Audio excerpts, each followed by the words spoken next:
Beneath the hush of twilight, where the desert meets the breath of the river, a slow and eternal voice begins. The land we call Egypt was not born in fire, but in water, before kings, before pyramids, before even memory itself. There was only the Nile, dreaming its way north like the silent pulse of a sleeping god. It whispered to the reeds, stirred the lotus bloom, and gathered mud and sunlight into the first shape of the world. It is said that time walks differently here, not in a straight line, but in circles, like the sun god Ra, who sails the sky by day and descends into the underworld each night, only to rise again. In this sacred land, death was not an end, but a passage, and the past was never truly past.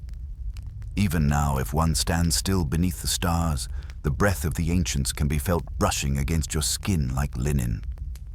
Let us begin, not with a king, nor with a war, but with a silence. The kind that comes before dawn, the kind that knows something is about to awaken. In the beginning, Egypt was not Egypt. There were no pharaohs, no temples, no hieroglyphs carved into stone to defy the erosion of time. There was only the land, Kemet, the Black One, named for the rich soil left behind by the river's annual flood, a strip of fertility carved through a sea of sand. Civilization, like the sacred ibis, would alight gently on these banks and build nests of eternity. Millennia before the pyramids pierced the sky, small villages clung to the water's edge, worshipping the flood as a god, fearing and needing it in equal measure. From these early peoples came myth, not as fiction, but as breath, as rhythm, as explanation for why the stars weep silver and why the jackal howls at night. They dreamed their gods into being. Ta, the divine craftsman who spoke the world into form. Nut, the sky arched over them like a mother in eternal embrace. Geb, the earth father, lying beneath her with longing. This was not mythology. This was memory. And so the call begins, not with conquest or command, but with a pulse. The Nile's rhythm, like a drum beneath the earth, awakening something sacred. From Nubia in the south to the delta's arms reaching toward the Mediterranean, there came a slow gathering. Tribes grew into chiefdoms, and chiefdoms began to dream of something greater. This was not a sudden rising, but a long breathing in of history, like the lungs of Ra before the first sunrise. A dream took shape. That man could become more than dust, that the mortal could house the divine. Across centuries, stones were lifted not in haste, but in prayer. First as mastabas, low rectangular tombs, and then, with time, ambition rose with them. Egypt did not sprint to glory. It moved slowly, deliberately, like the snake coiled in desert heat, waiting to strike the sky. And then, a name was spoken into the wind, Narmer, the unifier, the first pharaoh. A man, perhaps myth, perhaps king, who took the red crown of the north and wed it to the white crown of the south. Two lands stitched into one, not by sword alone, but by sacred order. From chaos, Mahat was born, the divine balance that would guide Egypt for thousands of years. This was not a mere political act. It was alchemy, a metaphysical joining of the upper and lower worlds, echoed in every temple, every tomb, every ritual from that day forth. To rule Egypt was to mirror the cosmos. The journey had begun. But who can say when a civilization truly begins? Is it in the building of cities, or in the silence of the desert watching them rise? Is it in the names of kings carved in stone, or in the prayer of a mother for her child's safe return from the flood? Egypt began not in a moment, but in a memory. And that is how we shall walk. Slowly, reverently, like priests through the temple's shadowed halls, to trace the breath of this ancient world from its first whispers to its final sigh, through golden ages and betrayals, divine awakenings and imperial silence.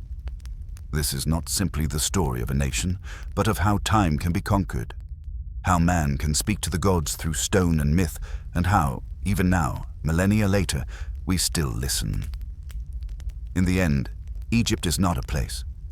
It is a question. What does it mean to endure? Close your eyes. Hear the Nile stir. Smell the incense of forgotten rituals. Let the sand slip through your fingers. We begin not with an answer, but with the asking. In the next hour of this sacred unfolding, we will journey to the cradle of Egypt's birth, to the times before time, when gods made kings and kings made legacy. Before the pyramids rose like prayers carved in stone, before the names of pharaohs were sealed in cartouches and bound by eternity, there were gods, not above the world, but within it. In the beginning, all was water, unfathomable, endless, still, a darkness not of night, but of potential. From this primordial sea, Nun, the first breath stirred.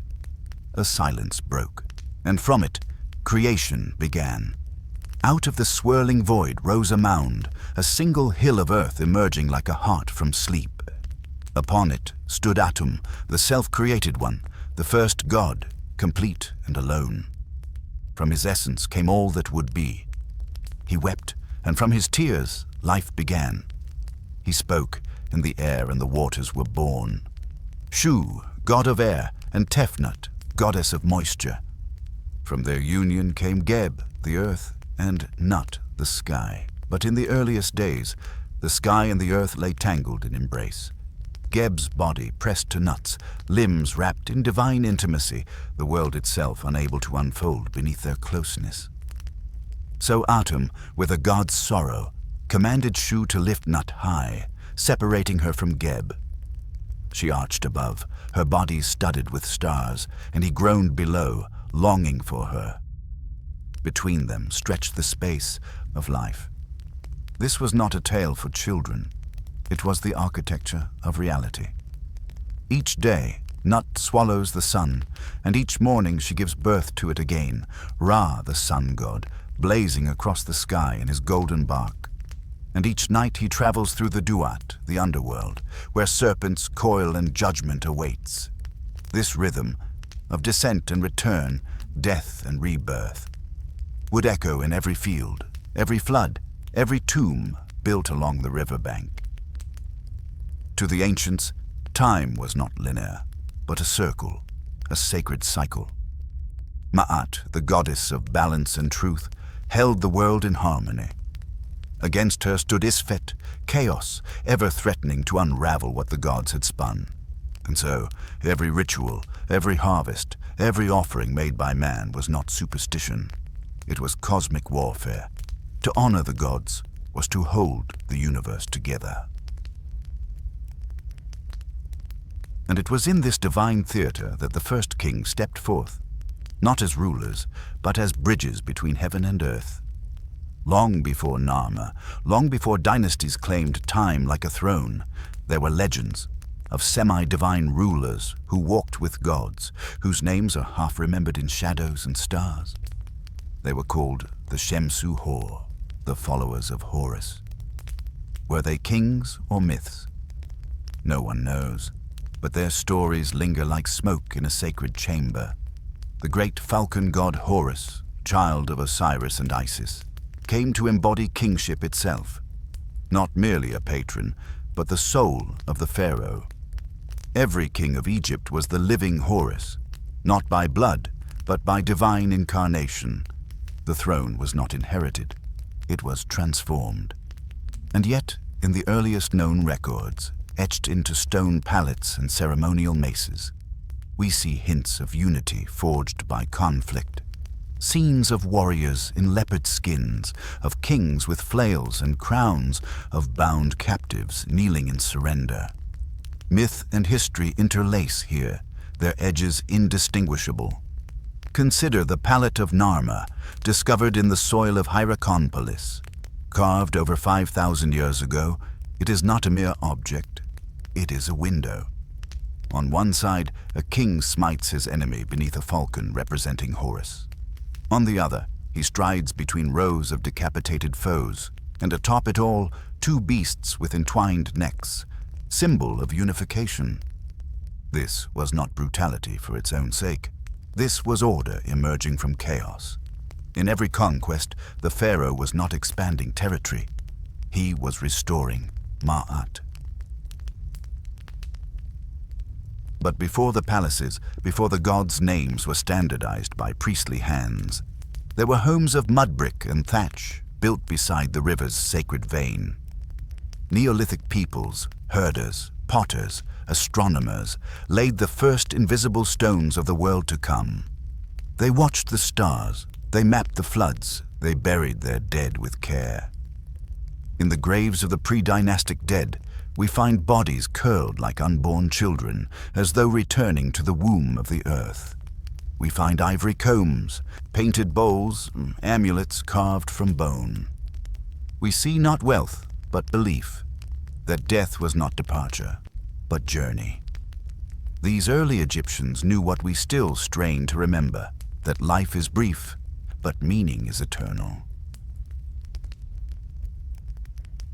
And from the hills of Nakada, from the shifting sands of Abydos, from the breath of the river gods, something awakened. The first hieroglyphs flickered into being, not just writing, but invocation. To inscribe a name was to preserve the soul. To carve a word was to grant it life. The gods had spoken the world into being. Now man would echo them. And so the sacred triangle began to form: king, god, river, bound together in a trinity that would endure for 3,000 years. Every temple, every tomb, every grain of sand turned by human hand would serve this divine alignment. Egypt was not rising. It was remembering what it had always been.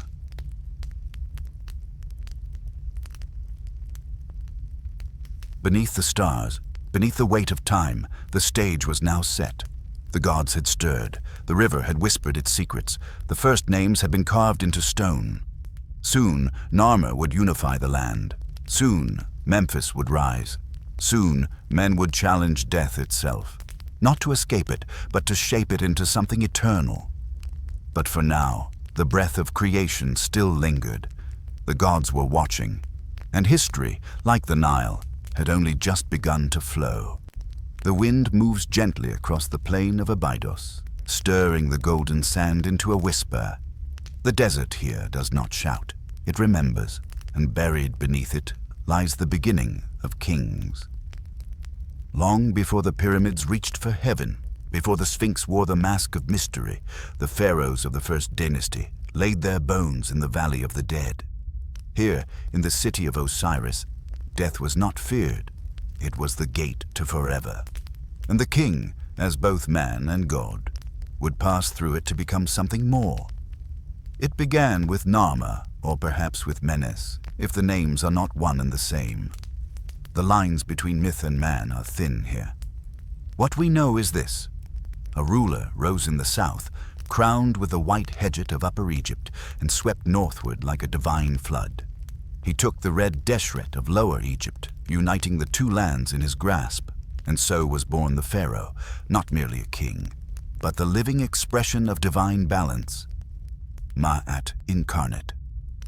The double crown was placed upon his brow, and with it came the burden of holding the world together. The land rejoiced, or perhaps it trembled. For Egypt, newly born, had no precedent.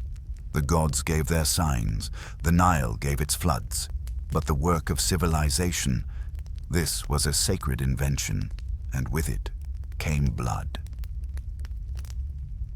The kings of the first dynasty were builders of more than walls.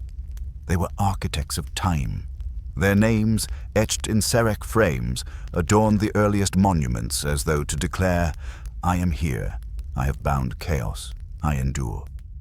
To the south, at Abydos, the necropolis of El-Kab became the resting place of these earliest rulers.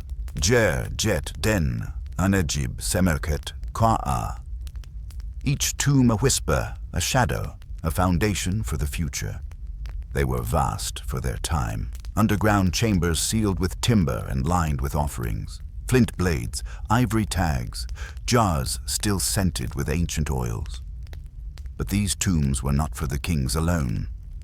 Alongside the royal dead were dozens, sometimes hundreds, of others. Servants, artisans, guards, wives, buried in silence, their lives offered in devotion or in command. Ritual sacrifice, voluntary joining, we do not know, only that the early kings did not go into the afterlife alone. Their courts, like their power, extended into eternity, and so blood built Egypt, not just in battle, but in burial. One name rises like a flare from the dusk of this era, King Den, whose reign glows with innovation. Under Den, the balance of state and religion began to solidify. The image of the king evolved, no longer just a warrior or a ruler, but the high priest of all rights, the keeper of divine law. He was shown smiting enemies beneath the falcon of Horus, standing atop the 9 bows, the ancient enemies of Egypt, now crushed beneath his sandals. But Den was more than conqueror. He standardized the use of hieroglyphs, refined administrative seals, and brought the falcon god closer to the throne than ever before. The rituals grew. The state grew. Egypt, once a patchwork of warring gnomes, now breathed as one, and yet, in that breath was always the scent of sand. We must not forget, the gods were watching. Every action of the pharaoh was sacred performance. The Sed festival, a renewal ritual begun in these early days, ensured the king's power remained divine. After 30 years of rule, he would run, dance, and sacrifice before the gods to prove he was still worthy. The crown was not guaranteed. It was earned again and again, through blood, breath, and ritual. Even the simplest gestures were laden with cosmic weight. To hold the crook and flail was to shepherd and to strike. To wear the false beard was to mirror Osiris, god of the dead. The king did not live for himself. He was the axis upon which the world turned. And the people? They watched, they served, they built. Stone by stone, reed by reed, the vision of Egypt was taking form. Fields were plowed not merely for grain, but for offering. Canals were dug not just for irrigation, but to echo the veins of the Nile. Everything was sacred, or at least nothing was separate from the divine. This was not merely a state. This was a cosmic order in earthly form. And yet, even as the first dynasty reached its height, shadows began to lengthen. We find signs of unrest, sudden deaths of kings, hasty burials, the mysterious end of entire households. Were there struggles for the throne, priesthoods rising in challenge? The silence of history does not say. But the signs are there, like cracks in the foundation of a temple wall, hidden beneath paint and gold. After the death of Qua, the dynasty faltered. A king named Sneferka rises and vanishes. Another, Horus bird, reigns only briefly. And in the north, a new power begins to stir. The seeds of Memphis, the city of white walls, preparing to draw Egypt's center closer to the delta. Change was coming, but still, the gods watched, and the Nile continued to flood. Here, at the close of the first dynasty, we must pause and breathe.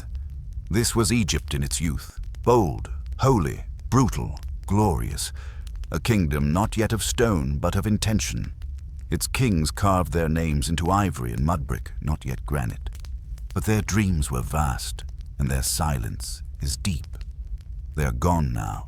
Dust, fragments, faint names in forgotten chambers, but their echoes remain in every pharaoh who followed, every temple built upon their bones. In uniting the two lands, they did not just forge a nation, they lit a candle at the edge of eternity. It began, not with thunder, but with a whisper in the reeds, a new center of gravity, summoned by the river and crowned by the gods. where Upper and Lower Egypt meet, where the papyrus bends toward the lotus, a city was born, Memphis, Ineb Hedge, the White Walls. Here the Nile forked into the delta's many arms, and here the early kings saw destiny gather like floodwaters. To rule all Egypt, one must stand where both lands converge. Memphis was not built. It was revealed, like a truth waiting beneath the earth. The first capital of a united Egypt, it was more than a city. It was the breath of divine order, drawn in and held still. And upon this breath, the kings began to shape their immortality. Memphis rose in the shadow of myth. It was said that Ptah, the creator god, dreamed the world into existence from here. Not through war, not through fire, but through speech. He did not sculpt with hands, but with words. Let there be light, he thought, and the sun was born. Let there be men, he uttered, and flesh rose from clay. To the Memphite priesthood, creation was not struggle, but language. The world itself was a divine sentence, and the king, as the mouth of Ma'at, was the punctuation that gave it form. In the temple of Ptah, where pillars rose like reeds of stone and incense danced in shafts of sun, this doctrine became law. The pharaoh became not only Horus, god of the sky, but the embodiment of divine will through voice and ritual. He did not just rule the people. He spoke the world into stability. It was here, under Ptah's silent gaze, that the crown of Egypt began to pulse with sacred jurisprudence. From Memphis flowed not only law and grain, but a metaphysical gravity. Egypt had a heart now, and it beat in marble rhythm beneath the feet of kings. Stone, long the language of mountains, became the language of man.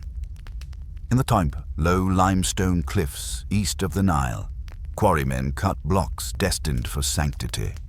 Builders learned to move heaven by dragging earth. And in this golden age of ambition, a name began to rise like a monument from the mist. Djoser. He was no ordinary king. He was a memory in motion, the first pharaoh of the Third Dynasty, and the one who would dare to transmute the tomb from a house of silence into a ladder to the stars. Under his reign, Memphis became not just a seat of government, but a canvas for the eternal. But Djoser was not alone. Behind the throne stood a figure whose name still echoes with reverence, Imhotep, priest, architect, sage. Later deified as a god of wisdom and healing, Imhotep was, in his own lifetime, the vessel through which vision took form. He gazed upon the old mastabas, low rectangular tombs of mud brick, and dreamed of stone ascending. And thus rose the step pyramid at Saqqara, just west of Memphis, the first pyramid in all of Egypt. It did not pierce the heavens yet. It climbed, layer upon layer, step by sacred step, like a stairway for the soul. Around it bloomed a complex of courtyards, temples, and ritual spaces. A city for the dead, mirroring the order of the living. With each stone placed, Djoser's eternity became more real, and with it, the world changed.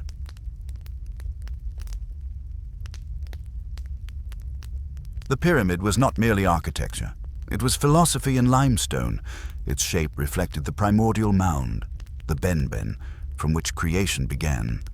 Its ascent mirrored the sun's daily journey, the soul's path to the stars, and its solidity was defiance. Against decay, against time, against forgetting. No longer would kings be buried in anonymity. No longer would death be a vanishing. Now the pharaoh would rise again and again, each morning with Ra, each evening into Osiris's arms. And so Memphis watched as Djoser's vision unfolded. Watched stone remember spirit. Watched death become geometry.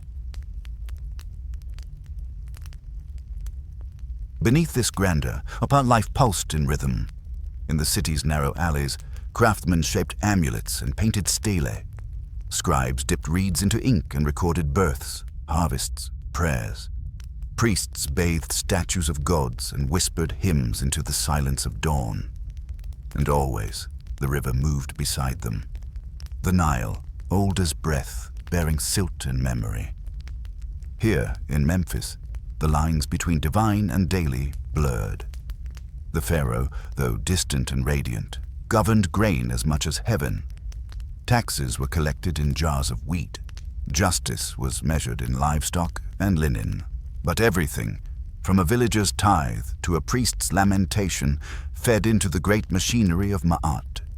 Egypt, unlike other lands, was not ruled by fear of gods. It was ruled by the burden to preserve what the gods had made. And Memphis, sacred and sprawling, became the throne from which that burden was balanced.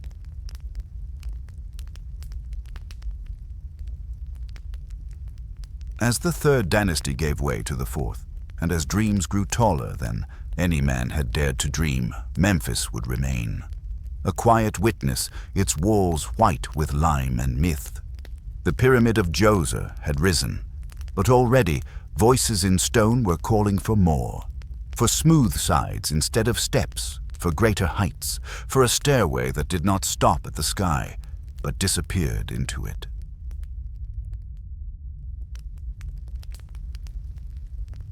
Let us pause here. At the edge of the desert, in the still air of Saqqara, we stand in the presence of the first man to touch the heavens with stone. The river below still carries its reeds and songs. The city of Memphis sleeps behind white walls, warm in the arms of Ptah. And above all, the stars begin to stir.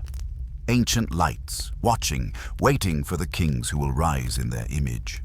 History stands tall now, but taller still it shall become. They rise from the sand like frozen thunder, not built but summoned, as if willed into being by gods who remembered the weight of eternity. The great pyramids of Giza stand not merely as monuments, but as questions, carved in stone, aimed at the stars, for they are not ruins, they are reminders that once men dreamed so deeply of forever, they gave it form. And in that dreaming, Egypt gave the world its most sacred silhouette. Let us drift back now over the golden floodplain where the Nile meanders like a living vein. The fourth dynasty has begun, a dynasty of visionaries, of builders, of kings who would not die. It begins with Sneferu, the gentle smiler, the innovator, the first to master stone like a chisel of breath.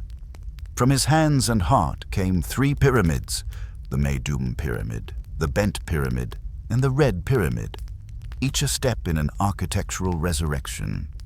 He did not seek perfection, he sought truth, and through him, stone learned to climb smooth and unwavering. But it is his son who would build forever. Khufu, a name that strikes like the sun at noon, silent, sharp, eternal. The Greeks would call him Cheops, and they would fear his shadow. But we know little of his voice. His statues are rare, his stories buried. All we truly know is what he left behind. A mountain made by men. The Great Pyramid of Giza. It rose from the plateau, not as an act of vanity, but as a ritual of cosmos. 2.3 million stones, each weighing tons, placed with impossible precision. Not by slaves, but by craftsmen, farmers, dreamers, summoned by divine duty during the annual inundation, when the fields were swallowed by water and time itself slowed. They did not build for wages. They built for the world to remain in balance. Each stone laid was a prayer, each chamber a mystery, each angle a whisper of celestial design.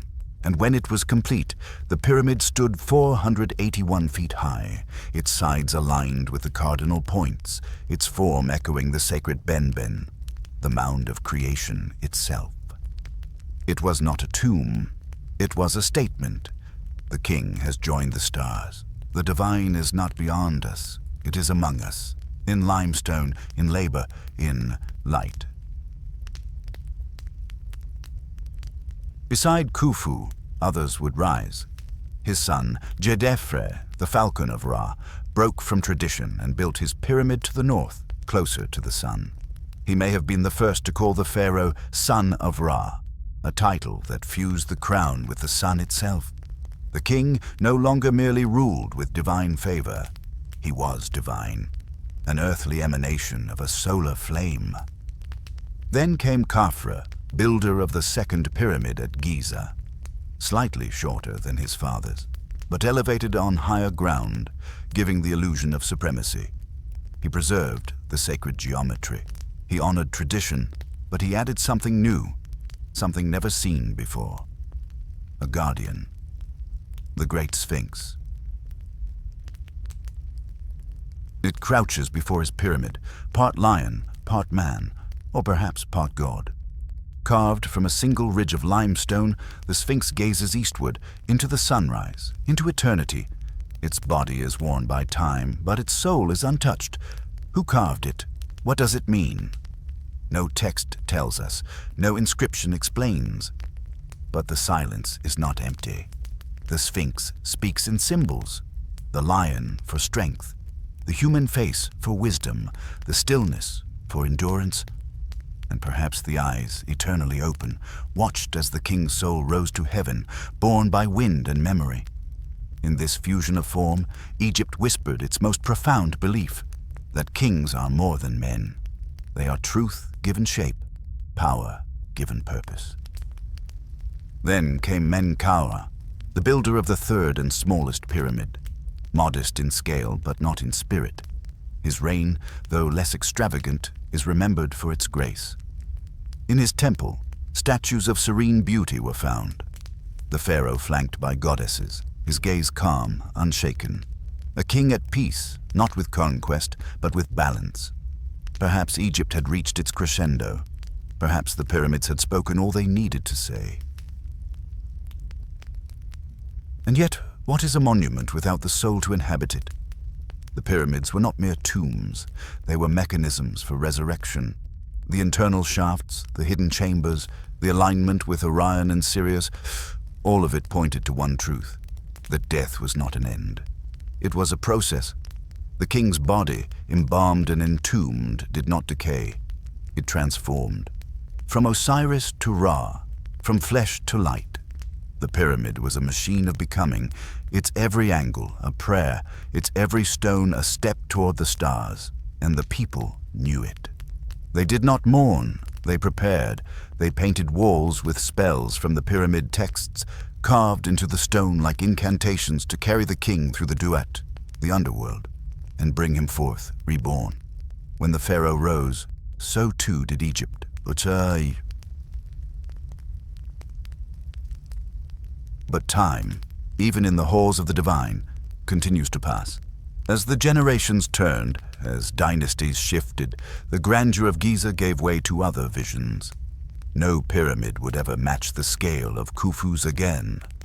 Later kings, facing economic burdens, shifting powers, and rising priesthoods, turned to smaller tombs, to hidden chambers in cliffs and valleys.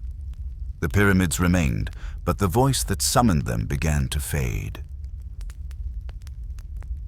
Still, as we stand before them now, these vast, slanted prayers in stone, we are silenced, not by awe, but by a kind of remembering. For within their symmetry lies something deeper than power. It is a reflection of the human longing to endure, to matter, to speak across the canyon of death.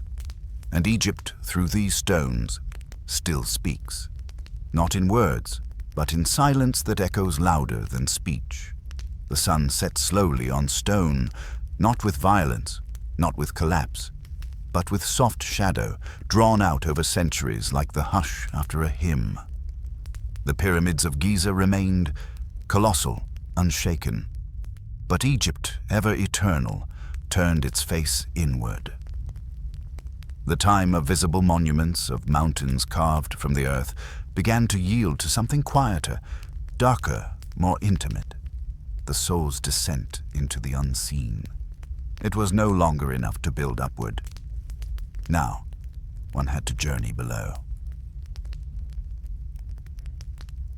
The kings of the 5th and 6th dynasties still built pyramids, smaller, less ambitious. The fervor that had once raised Khufu's great mountain gave way to modest tombs of brick and faded stone, as though Egypt itself was catching its breath after dreaming too high. But what diminished in size grew in depth. On the inner walls of these later pyramids, something remarkable began to appear. Not gold, not jewels, not grand images of power, but words. Sacred words. The pyramid texts. Carved in long vertical lines, these hymns and invocations were not meant for the living. They were spells, maps for the soul, guides through the duat, the perilous and shifting underworld that awaited every king. There were no straight paths anymore. There were gates guarded by serpents, caverns filled with fire, rivers of night where the heart was weighed against a feather, and even memory could betray you. The stone could no longer guarantee immortality. Now, knowledge became the final tomb. And only those who remembered the sacred names, who passed each trial with purity and wisdom, would rise again. So Egypt shifted, from the seen to the unseen, from monuments of earth to cosmologies of soul. And with this shift came new gods, or rather, new faces of the old gods. Ra still rode his solar bark across the sky, but in the night he descended into the underworld, where he fused with Osiris, god of the dead. Day and night, light and dark, became not opposites, but partners in the eternal cycle. The king, in death, did not vanish. He transformed, from the falcon of Horus to the corpse of Osiris, from body to spirit, from pharaoh to Necha, God. The living, too, felt this change. Once, only kings had claimed the afterlife. The temples and tombs belonged to them, but now, slowly, the people began to share in the dream. Nobles, priests, and even commoners began preparing their own tombs, writing their own prayers, painting their own guides to eternity. The Book of the Dead, still unnamed and unwritten in this early age, began to take root, not as a single volume, but as a river of thought. Spells passed from mouth to mouth, from scribe to wall, from one fragile generation to the next. Each one was a candle in the darkness, a belief that the soul could endure if it was brave, wise, and just. And in this, Egypt's greatness did not shrink, it deepened. But shadows were gathering. The 6th dynasty waned, its kings growing weaker, its nobles growing strong. The balance, Ma'at, that had held Egypt for centuries, began to tremble. The tomb of Pepi II, last great king of the 6th dynasty, tells a quiet tale. He ruled longer than any monarch in history, perhaps over 90 years, but longevity is not strength. The sun that lingers too long begins to dim.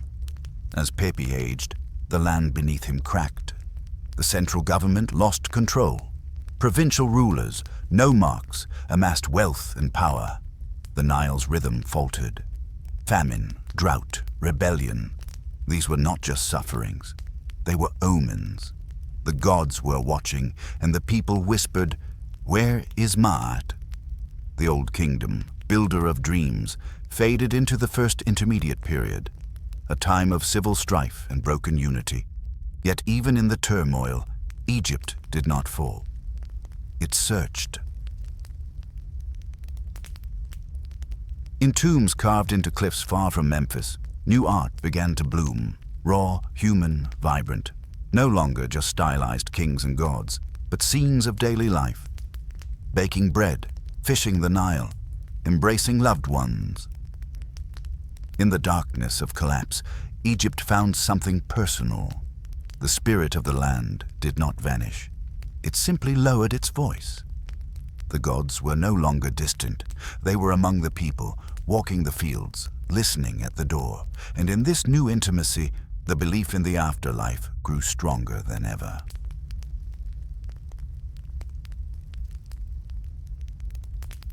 The priests still lit incense, the scribes still copied spells, the Nile still flowed. And beneath the weight of stone and time, a quiet realization took root. Eternity is not found in size. It is found in meaning. The great pyramids had proven man's ability to defy death through monument. But now, Egypt sought something greater, to defeat death through memory, through story, through soul. So we leave this chapter of twilight not with despair, but with a hush. The pyramids still stand, but now they are mirrors, not just for kings, but for all. Mirrors of what we seek, not immortality in body, but in spirit, not power over time, but peace within it. The desert stretches on, but somewhere ahead, the river still sings, and Egypt will rise again, not in stone this time, but in the renewed dreaming of its people. The silence after greatness is not peace. It is a question. When the mighty fall, what rises in their place? Not always ruin. Sometimes it is the unspoken longing for order, still breathing beneath the dust. Thus begins the first intermediate period, a time shrouded not in glory, but in ash-gray ambiguity. The pyramids stand mute in the north, while in the south, a new kind of Egypt stirs restlessly, half forgotten by its own gods. After the long reign of Pepi II, the throne was no longer a beacon. It was a seat that passed too quickly, too often, from one trembling hand to the next. The old kingdom, once a sun at its zenith, had scattered into shards of power, and each shard glittered with ambition. No longer did one pharaoh rule the two lands. Now, dozens of rulers, nomarchs, warlords, petty kings, carved the Nile like a corpse, each claiming a fragment, each declaring, "I am Egypt." In Heracleopolis, in the north, a line of kings rose who named themselves heirs to the old ways. But in Thebes, to the south, a different voice echoed, quieter, younger, but clear. Two Egypts, one old and flaking with tradition, the other young and burning with purpose. Between them, the land wept. For 100 years, the Nile bore witness to the chaos. Not all was war, not all was ruin, but the thread that had once held Egypt's heart had unraveled. Tombs were looted, temples were abandoned, villages defended themselves, and yet, amid the confusion, the soul of Egypt did not die. It diversified. The old idea of centralized kingship dimmed, and in its place, local pride bloomed like papyrus in a broken marsh. The nomarchs of Middle Egypt became more than governors. They became patrons of art, of architecture, of the old gods in new forms. Tombs from this time are painted with startling realism. Men sowing seed, women weaving linen, families gathered in sacred embrace.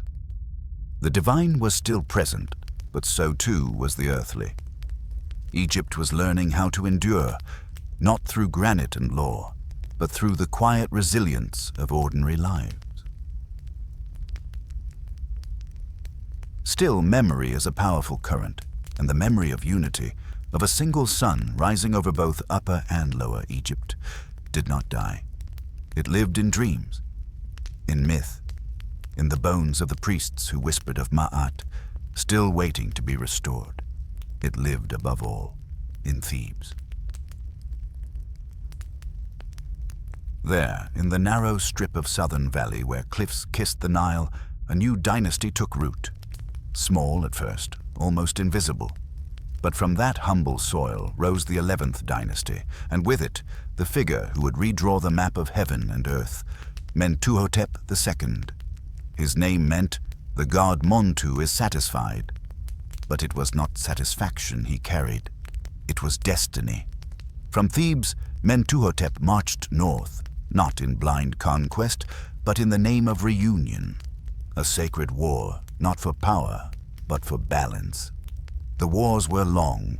The blood spilled was Egyptian, brother against brother, city against city. But when it ended, the two lands were one again, and Egypt exhaled as if waking from a fevered dream. Mentuhotep II declared himself uniter of the two lands. He wore the red crown of Lower Egypt and the white crown of Upper Egypt together, as if to say, the wound has healed. His temple at Deir el-Bahri, nestled into the cliffs of Thebes, was a statement not of grandeur, but of harmony. Stone and nature blended, mortality and divinity embraced. It was no pyramid, it was something new, something reborn. With Mentuhotep's unification, the Middle Kingdom dawned, a period the ancient Egyptians themselves would look back upon as a golden age of balance, justice, and artistic clarity. But it had been bought at a cost. The first intermediate period had exposed Egypt's frailty. Its greatness was not inevitable. Its gods could fall silent, its kings could vanish, forgotten beneath sand and dispute. Yet that same darkness had also revealed Egypt's greatest truth. That even when the throne is empty, even when the temples are cold, Egypt lives on, in the people, in the language, in the pulse of the river. The gods do not die. They wait. And so the lesson of this lost era is not despair.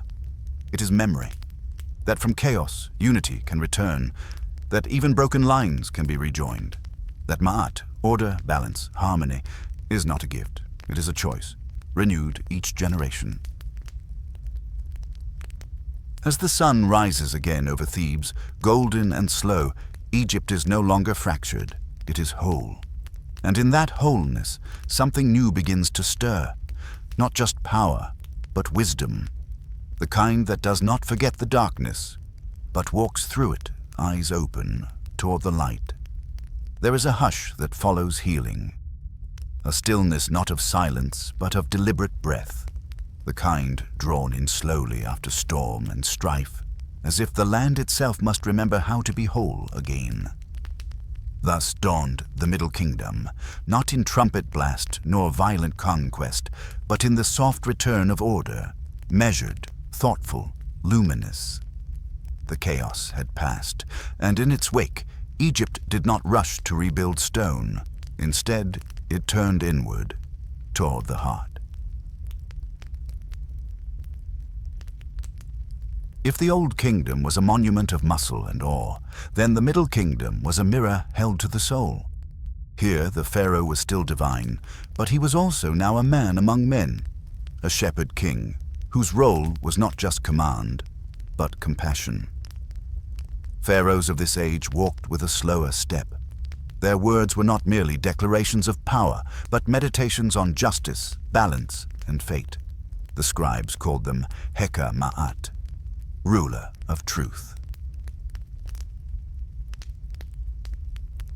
The dynasty that ushered this age, the 12th, was founded by Amenemhat I, a man not born into royalty, but into the tumult of opportunity. He seized the throne with both ambition and vision. Yet his most enduring legacy was not military conquest, but the art of wisdom.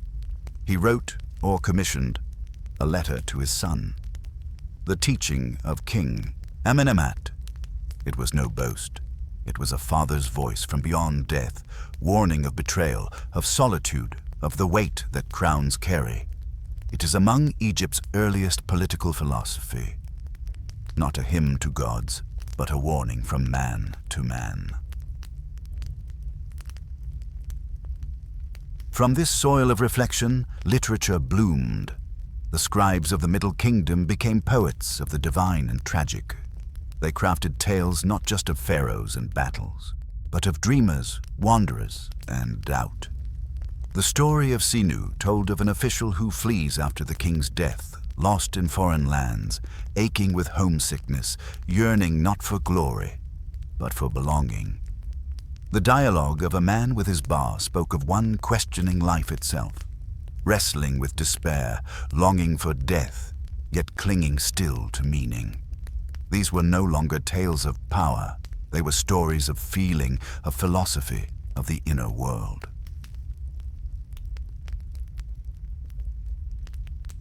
In architecture, too, the tone shifted. The pharaohs of the Middle Kingdom still built pyramids, but they were more modest, brick rather than granite, veiled rather than thunderous. Instead, their grandeur shone in other ways: irrigation canals that fed the people, temples that honored not just Ra, but Osiris, the gentle god of the underworld, lord of the afterlife, keeper of the soul's journey. It was Osiris now who rose in reverence, not the sun in its burning noon, but the seed buried in earth, promising resurrection. The Fayum region, once a wild marshland, was transformed into a lush basin of grain and life, proof that the king could nurture, not only rule. Egypt had remembered itself, not as an empire of conquest, but as a land of balance, of right action, of ma'at. Even foreign lands were approached with diplomacy first. The pharaohs sent expeditions, not invasions. To Nubia, to Punt, to Byblos. They traded, they spoke, they learned. Borders were watched, yes, but Egypt had no hunger to devour. Its strength lay not in expansion, but in equilibrium. And yet, beneath this surface of peace, the scribes still whispered of impermanence. They remembered the old kingdom. They had seen the rise and fall. They knew that even Mahat could crack. So the Middle Kingdom watched itself, carefully, constantly, with reverent anxiety. This gave birth to something rare in the ancient world: self-awareness. Egypt did not think itself eternal by right anymore. It sought continuity by choice. This humility, strangely, was Egypt's strength. But time does not stop. The 13th dynasty grew long and thin, its kings many, its power diluted. The south held firm, but the north, the delta, began to loosen its grasp. From across the eastern borders, new peoples arrived. They came not with armies, but with footprints, with carts and cattle, with foreign tongues and open hands. These were the Asiatics, Semitic peoples who settled slowly, who farmed, traded, married. At first, welcomed, then tolerated, then watched. Among them would rise a name Egypt would not forget: Hyksos. But that is for another chapter.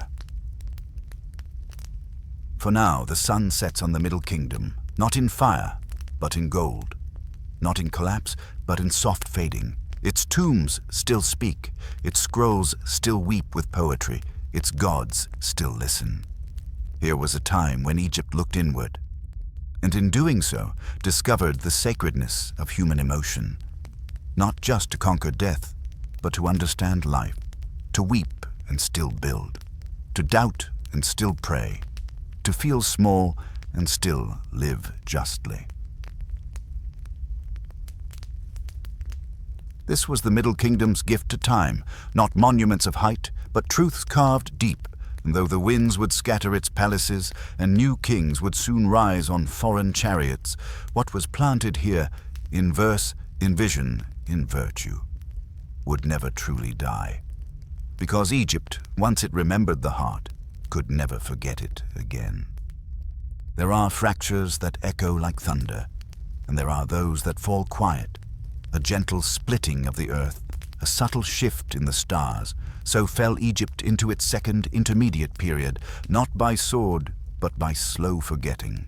A whisper, a soft unraveling, power diffused, borders blurred. And into the vacuum came a new wind, carrying not wrath, but change. The kings of the 13th dynasty had grown many, too many. Their names blur like reeds in a current, rising and falling too swiftly for memory to hold. In the north, the delta, once sacred ground of Horus, became porous, a patchwork of influence and quiet decline. No great monument proclaims its fall. There was no one battle, no final cry, only a waning. And as the light dimmed, others stepped in. They were called Hekau Kasut, rulers of foreign lands. But history remembers them by another name, Hyksos.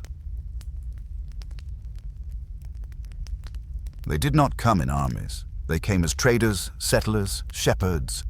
Semitic in speech, Levantine in blood, they mingled at first, neighbors, not conquerors. But in time, they rose. And when they did, it was not as invaders, but as kings. They established themselves in Avaris, a city of the northern delta, built of mud brick, wood, and ambition. From there, they ruled. And for the first time in 1,000 years, Egypt had foreign pharaohs. This was not yet a land of chains and conquest.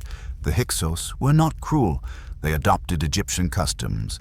They worshipped Set, god of storms, perhaps seeing in him a reflection of their own uncertain rise. They used the titles of pharaohs. They wore the crowns, but they also brought with them chariots, composite bows, new crops, new words. A foreign song hummed beneath Egypt's ancient melody, and many, in the north, learned to dance to it. But in Thebes, the southern city of the gods, the old blood remembered. They watched the Hyksos rule from afar, patient, proud, and burning. To them, the delta was not merely lost. It had been defiled. For no matter how Egyptian the Hyksos dressed, their rule was an affront to Ma'at, to the sacred order, to the rhythm of sky, Nile, and sun. So the kings of Thebes remained, small in domain, but vast in spirit, caretakers of a wounded legacy. Here rose the 17th dynasty, not yet mighty, but growing, and among them the names begin to sharpen. Seqenenre-Tao, a warrior king whose very skull would one day bear the scars of war. He, perhaps, first challenged the Hyksos, not with diplomacy, but with defiance. A letter, perhaps myth, perhaps real, survives. A Hyksos king, a Pepi, demanding that hippos in Thebes be silenced, that their cries disturbed his slumber in distant Avaris. It was insult. It was provocation. It was war. Seqenenre would not live to see victory. His mummy tells a tale the scrolls do not. Crushed skull, shattered bone, he died in battle or by ambush, sword in hand, truth on his tongue. But his son, Kamose, took up the flame. Kamosi, the bringer of the storm, struck north with fire and vengeance. He called the Hyksos a disease in Egypt's body. He vowed to cleanse the land, and he too died before the final blow. But his brother, his blood, would become the hammer that would fall. Ahmose the first young, unproven, but with eyes like the flood, slow to rise, impossible to stop. He would complete the war. He would lay siege to Avaris. He would drive the Hyksos back beyond the Sinai. And for the first time in generations, Egypt would be whole again.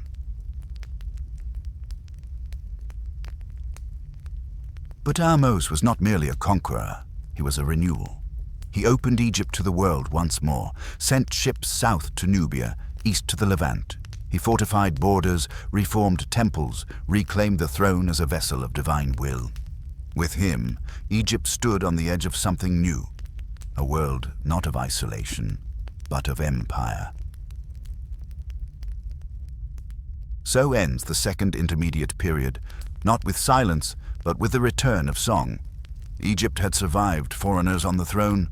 It had watched its unity fragment, its gods fade behind veils of doubt. But it had remembered. And in remembering, it had forged something sharper than nostalgia.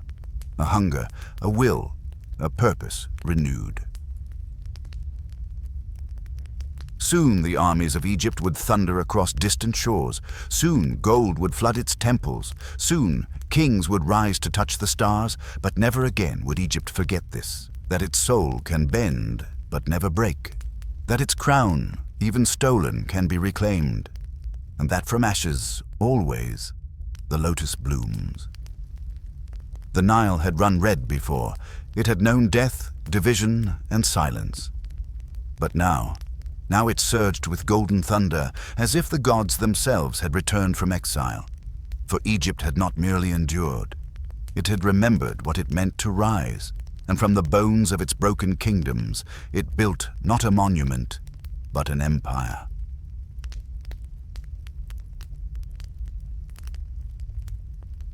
With Ahmose I, the serpent was cast from the crown. The Hyksos defeated, the borders reclaimed. He stood not as a mere ruler of the Nile, but as unifier, warrior, restorer of Ma'at. Temples were rededicated, tombs were carved anew, and in the high air of Thebes, a single truth echoed through stone and smoke. Egypt was eternal, but now it would be more. It would expand. Thus dawned the new kingdom, the age of fire and glory, of kings who bore the sun in their names, and queens whose voices outlasted the pyramids. Here the pharaoh was not just divine, he was absolute. God on earth, commander of men, atonement of justice, the living Ka of Ra. And with this sacred authority, he marched beyond the borders, carving Egypt's name across the ancient world. From the sands of Nubia to the cedars of Lebanon, from the rich bronze of Asia Minor to the olive groves of Canaan, Egypt no longer waited for the world to come. It claimed it. The army became the spear of the gods. Chariots thundered like storms over stone. Archers, sharp-eyed and silent, struck from afar. The pharaoh led them, not from the throne, but from the vanguard. It was not just conquest, it was order imposed upon chaos. Mahat carried forth on wheels and wings. But with power came the need for legacy. The kings of the new kingdom no longer built modest tombs. They carved eternity into the bones of the earth. Der el-Bahari, Karnak, Luxor. Stone rose like prayers. Columns bloomed like papyrus, and temples became galaxies of gods, painted, inscribed, eternal.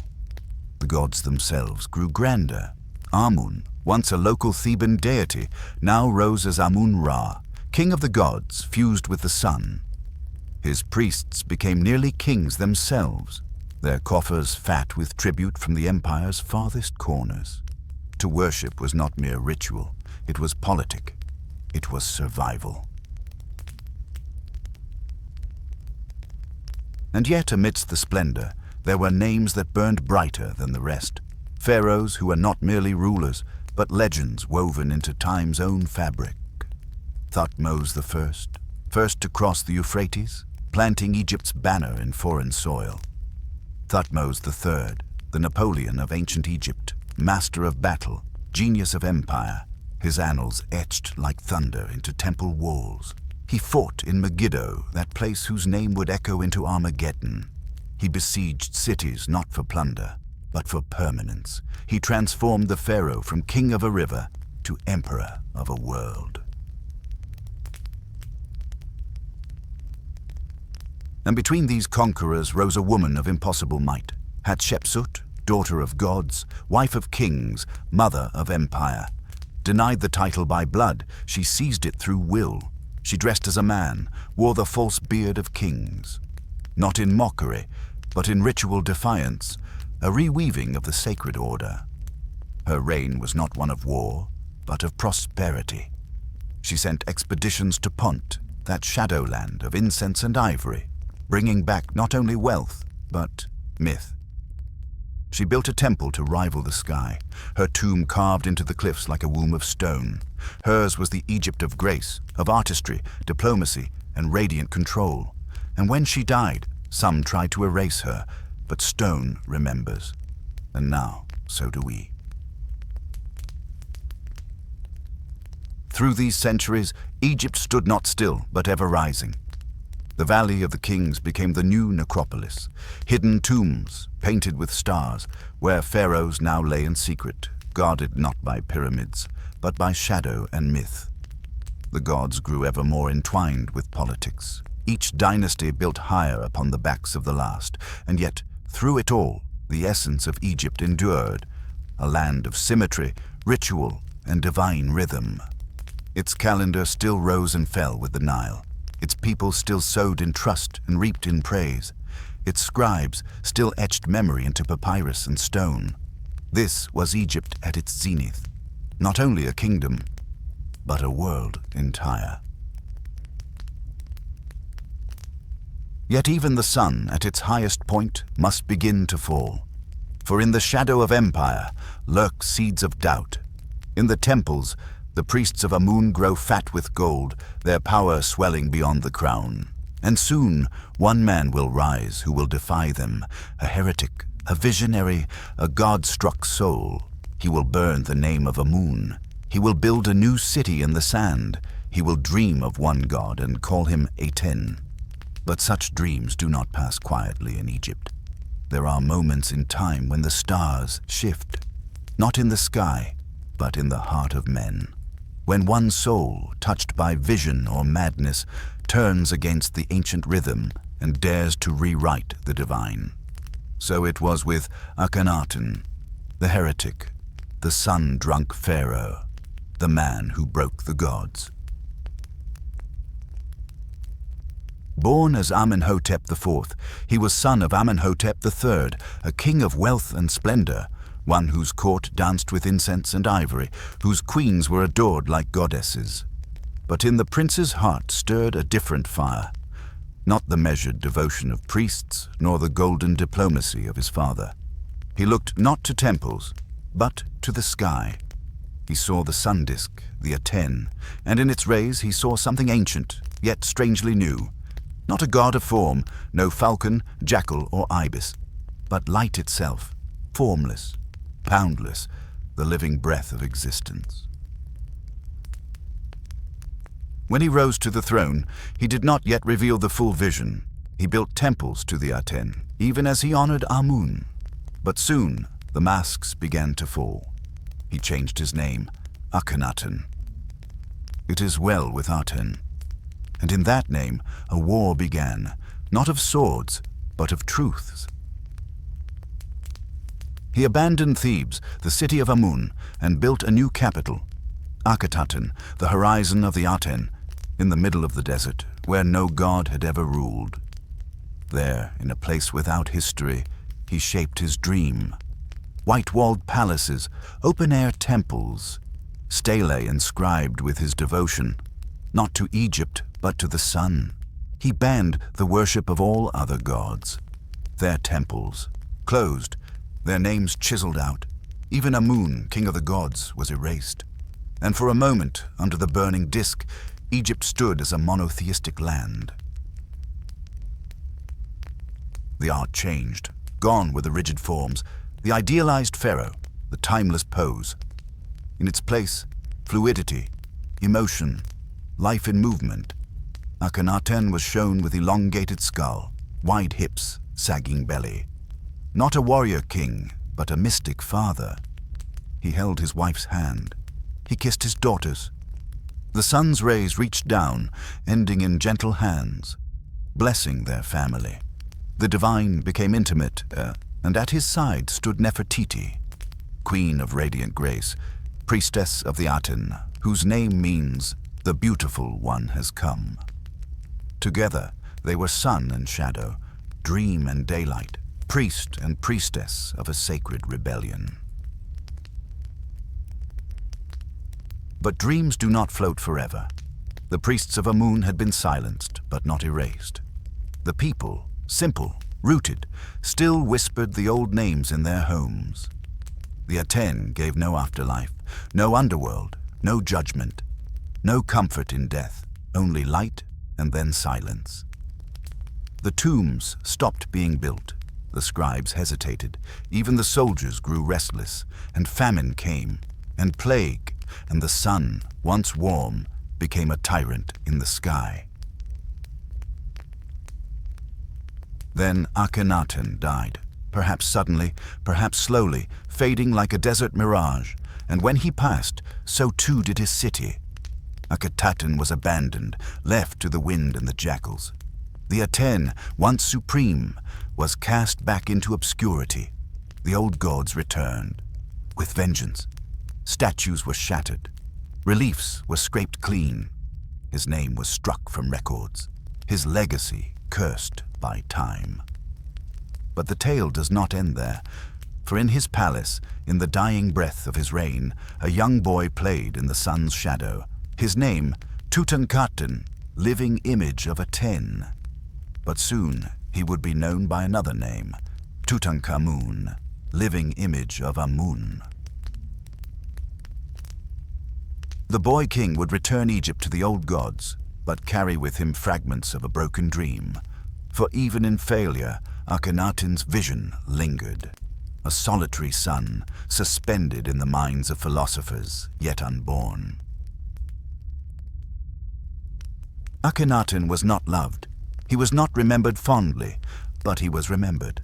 And sometimes it is not greatness that leaves the deepest mark, but disruption. He tore open the veil between gods and man, and gazed into the light, and whether what he saw was madness or revelation, only the sun knows now. It begins in silence, not the silence of reverence, but the hollow stillness that follows a storm. When Akhenaten died, the temples were broken, the priests had been scattered, the gods had been exiled from their own lands, and over the ashes of heresy, a child took the throne. Tutankhaten, a name barely whispered, a boy barely 10, thrust into the vast machinery of Egypt's soul. He was not a warrior, he was not a prophet, he was a child in the shadow of divine upheaval, holding the crook and flail with trembling hands. But in his silence, Egypt heard the echo of restoration. He changed his name.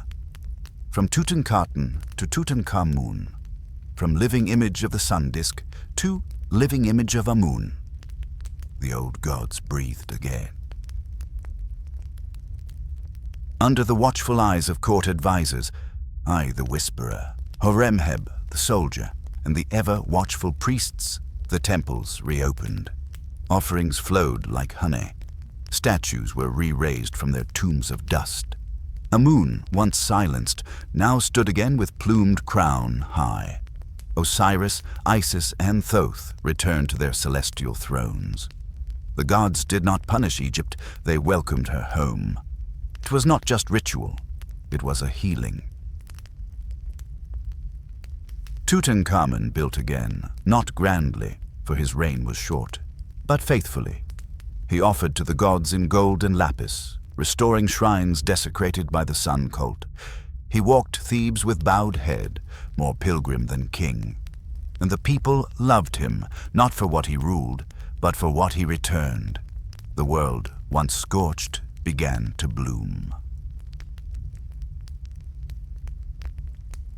But Egypt is not kind to the young. Tutankhamun's bones never grew strong. His foot was twisted, his spine curved. He limped through history, his body fragile, his breath often shallow, and within 10 years, he was gone. A boy king buried in haste, in a tomb far too small, far too humble for the son of the gods. No great pyramid, no soaring temple, just a crypt beneath the Valley of the Kings, painted with quiet prayers. There, his car was sealed. There, he was forgotten. Or so it seemed. For more than 3,000 years, his name passed into shadow, buried beneath the weight of empires and sand. Other kings came, greater in war, more lasting in stone. But then came a whisper, a scent of dust and gold, a tomb untouched. In 1922, the world held its breath as Howard Carter broke the seal. There, by candlelight, he saw what no living soul had seen since the days of Ramses, Tutankhamun in death, more radiant than any pharaoh in life. Gold everywhere, a sarcophagus that glowed with divine sun, masks, anklets, chariots, rings, each shaped with reverence, each whispering the boy's lost dream. Even his sandals were inscribed with enemies beneath the soles, so he might forever walk upon his foes. But his was not the wealth of conquest, it was the wealth of memory. A kingdom's apology carved in lapis and ivory. And most haunting of all, his face inlaid in blue and gold, young, serene, immortal. A face the world would never forget again. What Tutankhamun built in life was modest, but what he gave in death was a mirror into the soul of Egypt itself. For buried with him were gods long silent, art long lost, a civilization preserved in breathless stillness. He did not conquer lands, he did not shape theology, but he bore the weight of restoration and was remembered not for power, but for return. Today, we know him not for his deeds, but for the treasure of stillness he left behind, a moment sealed in gold before Egypt began to fade. In him we see the fragility of kingship, the beauty of youth, and the power of memory to outlive even the mightiest empire. Tutankhamun, the child who healed a scar in time. When the last light faded from Tutankhamun's tomb and the golden doors were sealed, Egypt turned once more toward the spear. There are times when memory is not enough, when beauty and faith, though sacred, are not the tools a nation needs. And in the stillness after the boy king's passing, the throne stood empty, waiting for one who would not dream but restore. His name was Horemheb. Not a son of royalty, but of the sword, a general in the age of broken temples, a man forged not in gold, but in war. He had served under Tutankhamun, watched the boys struggle to steady the boat, while waves of unrest battered the hull. And Horemheb, disciplined, shrewd, unshaken, waited. When the child pharaoh died, the court panicked. I, the aging vizier, stepped in as regent, wearing the crown for a whisper of time. But I was old, and the gods do not wait for the old. When he too returned to the dust, Horemheb took the double crown, not by blood, not by divine right, but by necessity. He ruled not as priest or poet, but as hammer. His reign was not marked by temples first, but by justice. Corruption had seeped into the bones of the nation, officials who hoarded grain, priests who sold favor, scribes who bent truth like reed in the Nile breeze. Horemheb wrote new laws, carved into limestone and placed in temples. He cleansed the bureaucracy like a surgeon, swift and without sentiment. He rebuilt the army, not as ornament, but as a wall of muscle against the coming dark, and above all, he waged war against memory. The name of Akhenaten was struck again, with fury this time. His monuments torn down, his sun disk ground into gravel. The name erased not gently, but violently. Horemheb did not merely forget. He commanded forgetting. The heresy would be buried forever, its ashes scattered, its light extinguished, and in its place the old gods rose again, clean, proud, and sharp. Amun's voice echoed once more in the great halls of Karnak. But Horemheb, for all his might, would leave no son. In his final years, he made a decision that would shape Egypt's path for a century. He named his successor not from noble stock, but from the military. A man of deep ambition, a soldier of divine rhetoric. His name was Paramesu. But he would rise as Ramses I, and with that choice, Horemheb passed the torch, from a time of restoration to a time of empire reborn.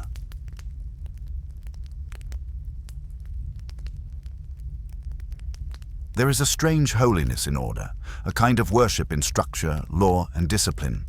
Horemheb understood that Egypt, after so many ruptures, did not need more gods. It needed walls that held, rules that bound, a sword at its waist. He did not become immortal through monuments or tombs. He built no vast pyramids, no golden palaces, but in his reign the wound closed. He became the hinge between two worlds, the last of the 18th dynasty and the gatekeeper of what would come next. His body was never found. Perhaps he lies in the valley, perhaps his tomb was defiled, or lost. But his spirit is felt in the architecture of order, in the silent scrolls of law, in the stones of restored temples, and in the line of kings who followed his will. Horemheb, the general, who ruled with the hand of Ma'at, not in gentleness, but in balance, a steward of justice before the red tide of empire. In the silence that followed the general's reign, Egypt stood, not in ruin, but in readiness.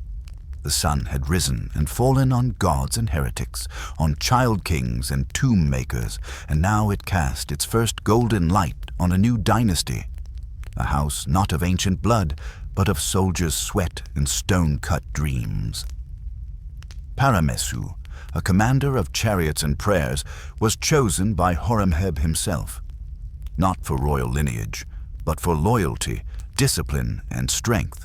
And as he took the crown, he became Ramses I, father of a fire that would soon engulf the world.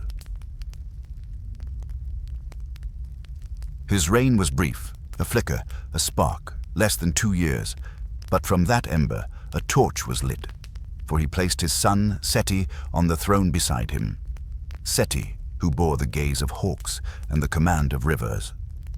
Seti whined, the true beginning of a dynasty that would echo through temples, tombs, and time. Seti was no stranger to war. He had led campaigns into Canaan and Syria, crushing rebellion with the grace of a dancer, the fury of a storm.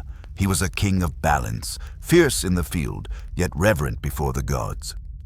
In his hands, Egypt felt its heart again. He built not as one desperate for remembrance, but as a man laying down holy roots.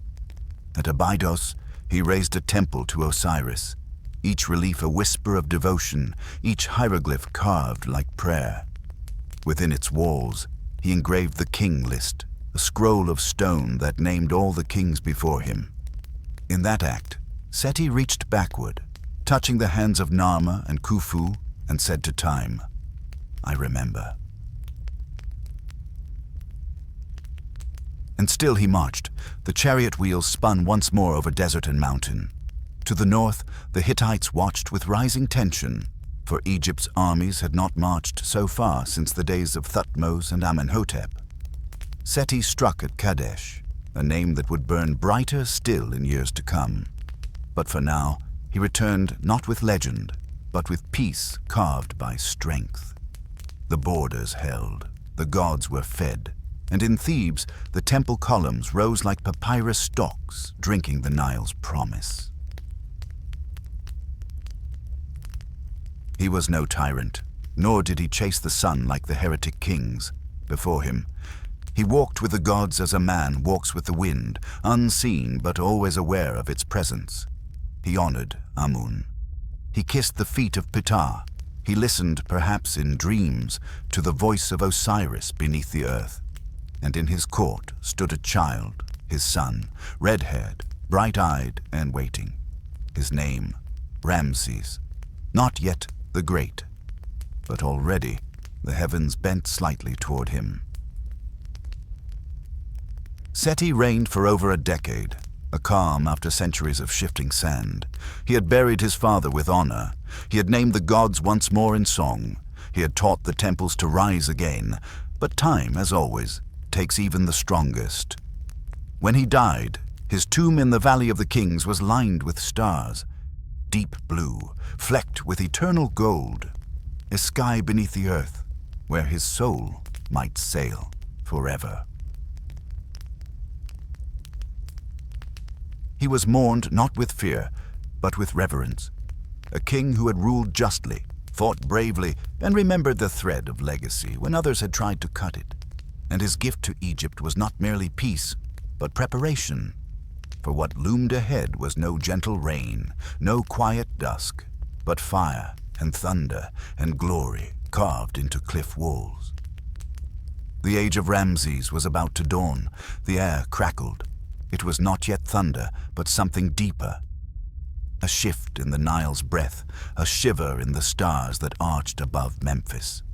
From the bloodline of warriors and the discipline of generals rose a figure too vast for mere mortal measure. His name was Ramses, but history would call him more. Uzurmatra Setepenre, Ramses Meriamun. The justice of Ra is powerful, chosen of Ra, beloved of Amun. But time would remember him simply as Ramses the Great. He rose not in shadow, but in splendor. Crowned in his youth, perhaps as young as 14, the boy who became God stepped into a world poised on the edge of myth and memory. And he did not step quietly. He was not a king. He was the sun reborn.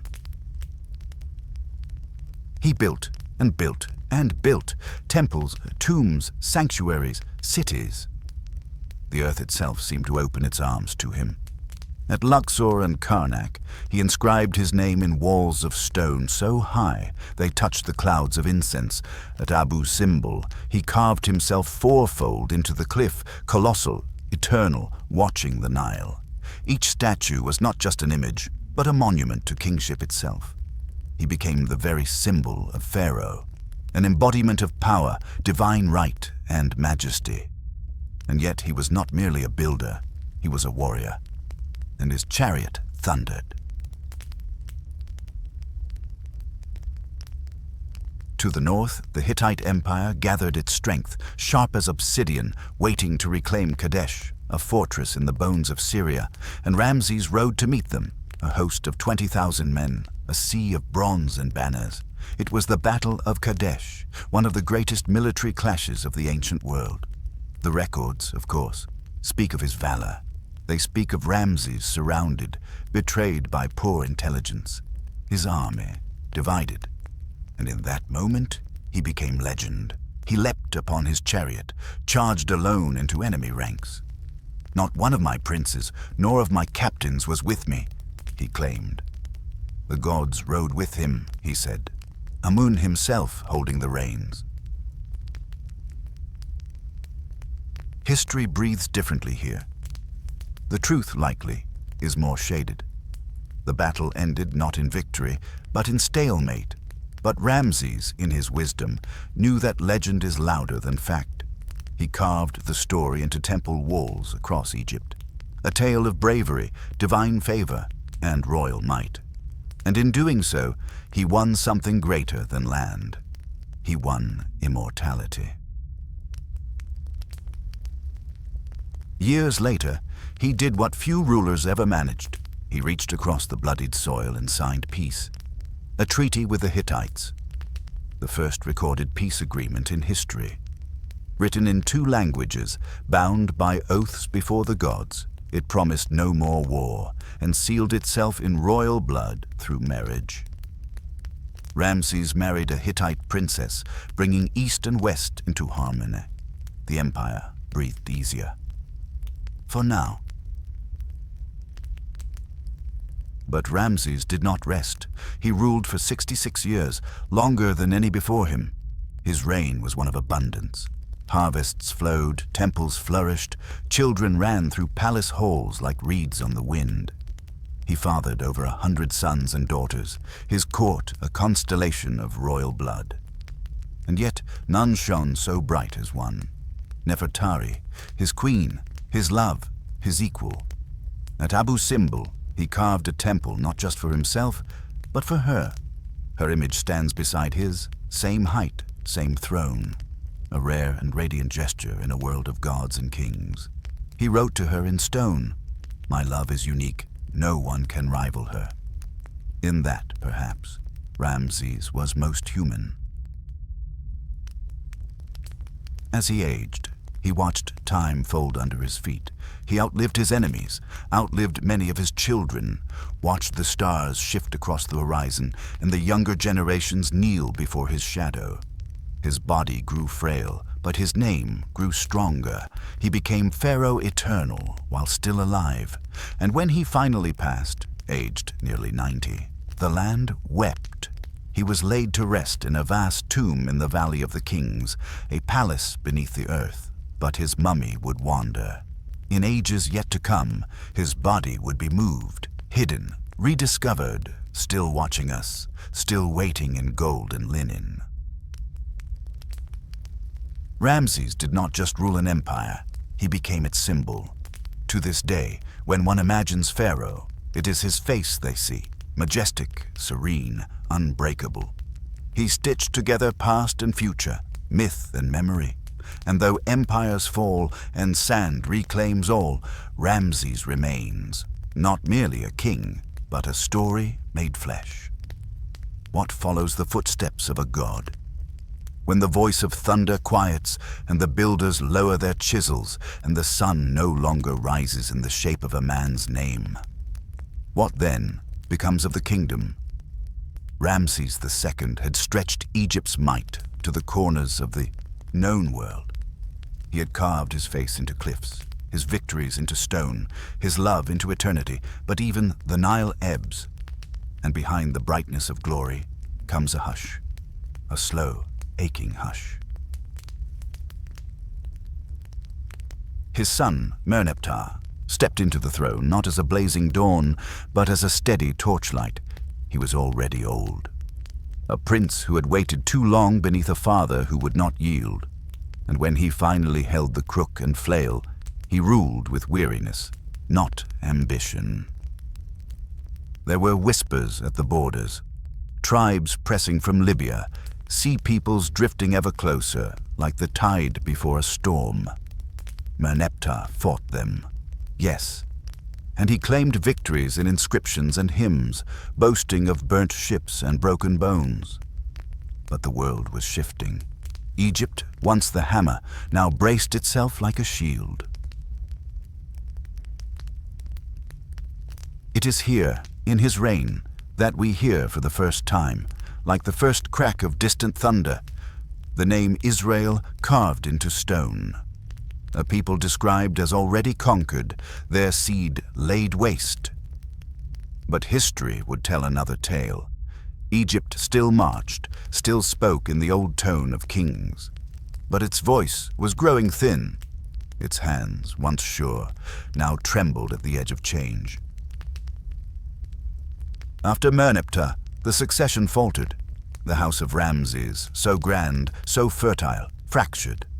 A few more bore the name Ramses, 3, 4, 5, 6. Echoes of the Great One, like fading footsteps in sand. Ramses III fought the sea peoples with fury. He repelled them from the delta, preserving Egypt's heart. But it was not without cost. The empire strained, its wealth siphoned by war, its workers, once the builders of dreams, now struck in protest, demanding grain, begging for pay. Even the Valley of the Kings, that sacred corridor of pharaohs, saw its tombs robbed not by foreigners, but by hungry hands within. It was the beginning of the Great Decline. Temples still stood, priests still sang, but the pulse of Egypt slowed. No longer did chariots thunder across foreign lands. No longer did tribute flood from distant vassals. The gods still sat on their thrones, but their voices grew quiet. It was not collapse, not yet, but it was a soft unraveling. Power slipped from Pharaoh's hands into the robes of priests.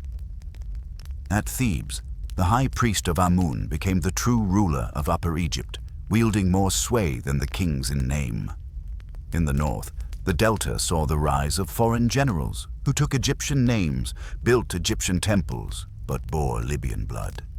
And the land, once whole, now stood divided, not by war, but by slow erosion, like sandstone under centuries of wind. Still, the people endured. The peasants planted, the scribes recorded. The priests offered bread and beer to the gods who had not yet turned away. But something had changed, something subtle. Once, Pharaoh had been the center of the cosmos. A living god whose will shaped the seasons.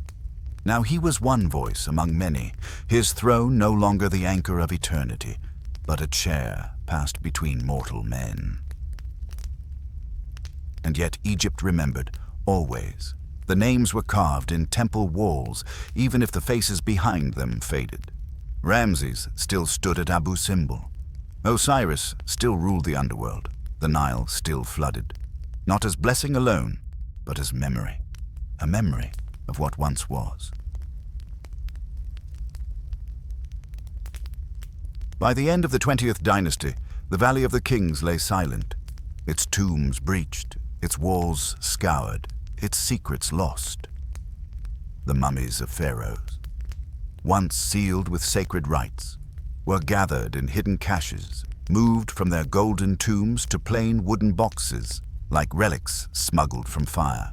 They had been gods, now they were bones. Even Ramses himself, the Great, would be found centuries later, his body unwrapped, unguarded, yet still defiant in repose. Egypt, like the setting sun, did not vanish in violence. It dimmed. It whispered its last ancient songs as new languages rose around it. Phoenician, Aramaic, Greek. But even in this long twilight, there was beauty. A fading grandeur, like the final light on limestone columns, turning them to gold one last time before the dusk. The Nile no longer whispered in the tongue of gods alone.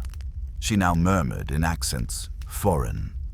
Soft syllables of the desert west, names shaped by Libyan wind. They came not as conquerors, but as protectors, mercenaries in service to the fading kings.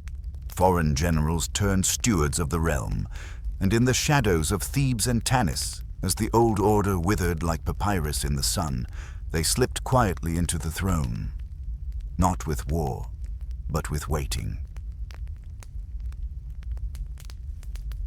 It began with Shoshenq, once a commander in Pharaoh's army, a chieftain of the Meshwesh, a Libyan tribe long settled in Egypt's delta. He wore the cobra-crowned diadem, took the Horus name, stood in the great temples as pharaoh. Shoshenq I, founder of the 22nd dynasty, king not by blood, but by necessity. And yet he ruled as if destiny had summoned him. He was no usurper in his own eyes.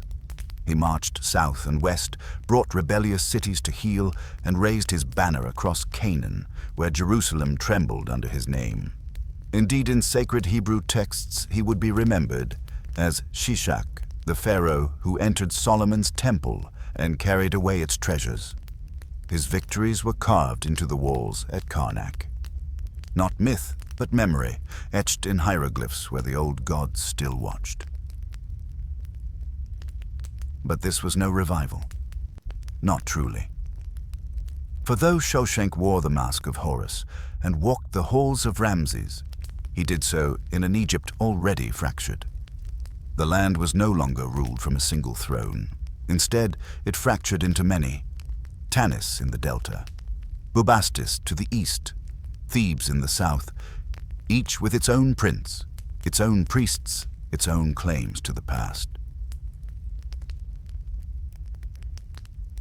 The pharaohs of the 22nd and 23rd dynasties were like mirrored echoes in a temple hall, each reflecting power, but none possessing it whole. They were brothers, uncles, cousins, ruling side by side, sometimes in peace, often in tension. And above them all, the gods remained silent. No longer did Amun thunder from Karnak.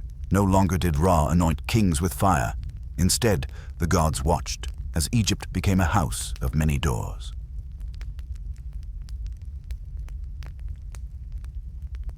In Thebes, the high priests of Amun still claimed divine right. They ruled in shadows, their power drawn from ancient titles, and the fear of curses older than stone. They did not bow easily, and in time they would crown their own pharaohs, splitting Egypt in two once more, north and south, delta and Nile. It was a kingdom in name, but a confederation in truth, a realm of shrines and rivalries, a country weighed down by the memory of unity.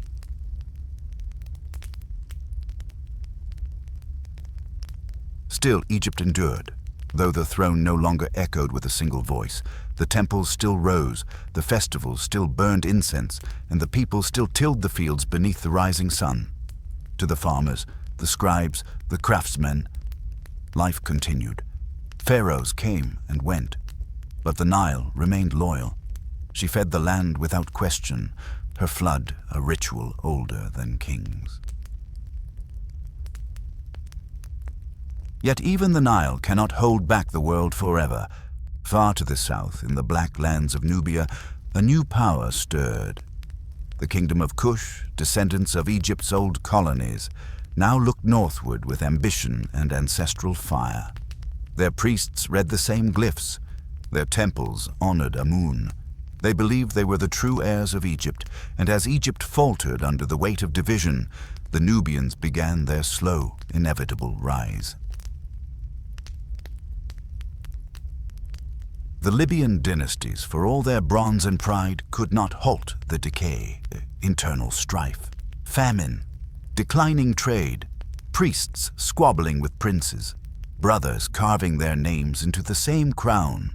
The divine geometry of Egypt, its unbroken axis of pharaoh and god, had cracked, and what was once a ladder to heaven became a maze with no center.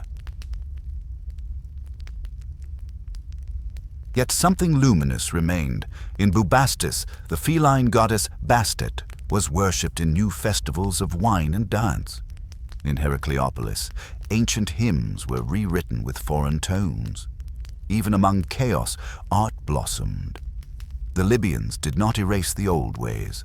They preserved them, even as they misunderstood their weight.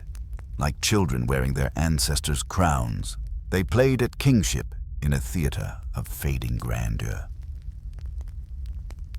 But perhaps that is the nature of civilizations, to be imitated, resurrected, reenacted by those who come later. For Egypt, the eternal kingdom, was becoming something else. Not dead, but haunted. Its walls echoed with too many names, its gods bore too many faces, and its throne, once carved from sunlight, now rested on borrowed stone. Far to the south, beyond the cataracts, where the Nile grew wild, where granite cliffs whispered to the stars, a sacred flame was tended, not in the temples of Thebes, but in the mountain shadows of Napata, where Kush remembered what Egypt had begun to forget.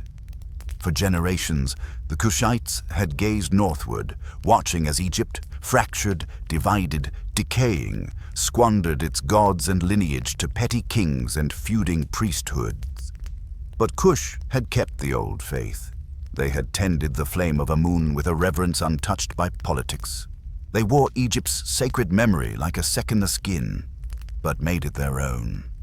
Now the Black Kings would rise, not as invaders, but as restorers. He came from the deserts of Nubia, like a storm clothed in silence. Paye, priest, warrior, poet-king, first of the black pharaohs. He did not march for conquest alone. He came with vision, with a scroll of prophecy curled in his mind, a vision of Egypt reunited, not by birthright, but by piety. His words would be etched in stone long after the dust had settled. I am the son of Amun, born of the south. The gods have sent me. I shall not fail. The Delta kings had forgotten this language. They had learned the dialect of compromise, of bribes and borders, of power diluted like silt in the flood. But Paye moved like a man possessed. He sailed northward, his black sails cutting across the river like a blade. Temple after temple opened to him. City after city knelt. He did not sack them. He purified them. When he entered Memphis, he bathed before the gods. He chastised the high priests. He offered incense not for conquest, but for correction. Egypt had gone astray. He had come to return it to the sacred path. And so the 25th dynasty was born. A Kushite dynasty, black kings on the white thrones of the Nile. Not since the days of the Middle Kingdom had Egypt felt such divine weight in rule. The Nubians ruled not with decadence, but with devotion. Where Libyan warlords had worn Pharaoh's crown as costume, the Kushite kings wore it as a burden, as something too holy to be taken lightly. They built temples with an aching reverence. they honored both Egypt and Nubia. Their pyramids rose not in Giza, but in the sands of Meroe and Napata, smaller, steeper, yet no less sacred. Taharqa, the mightiest of Paye's heirs, rose like a sun over two lands. Tall, broad, a king of war and water, he ruled from the delta to the heart of Africa. In his reign, the temples flourished. At Karnak and Gebel Barkal, the columns grew thick again, the gods honored with gold and song. Taharqa planted groves, built canals, and cast offerings into the Nile with a hand steady and sure. Even the Assyrians, new lions rising from the east, feared his reach. He tangled with them in the Levant, shielding Judah from their wrath.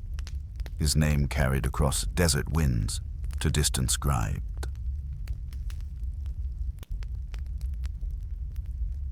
But the Assyrians were not of this world.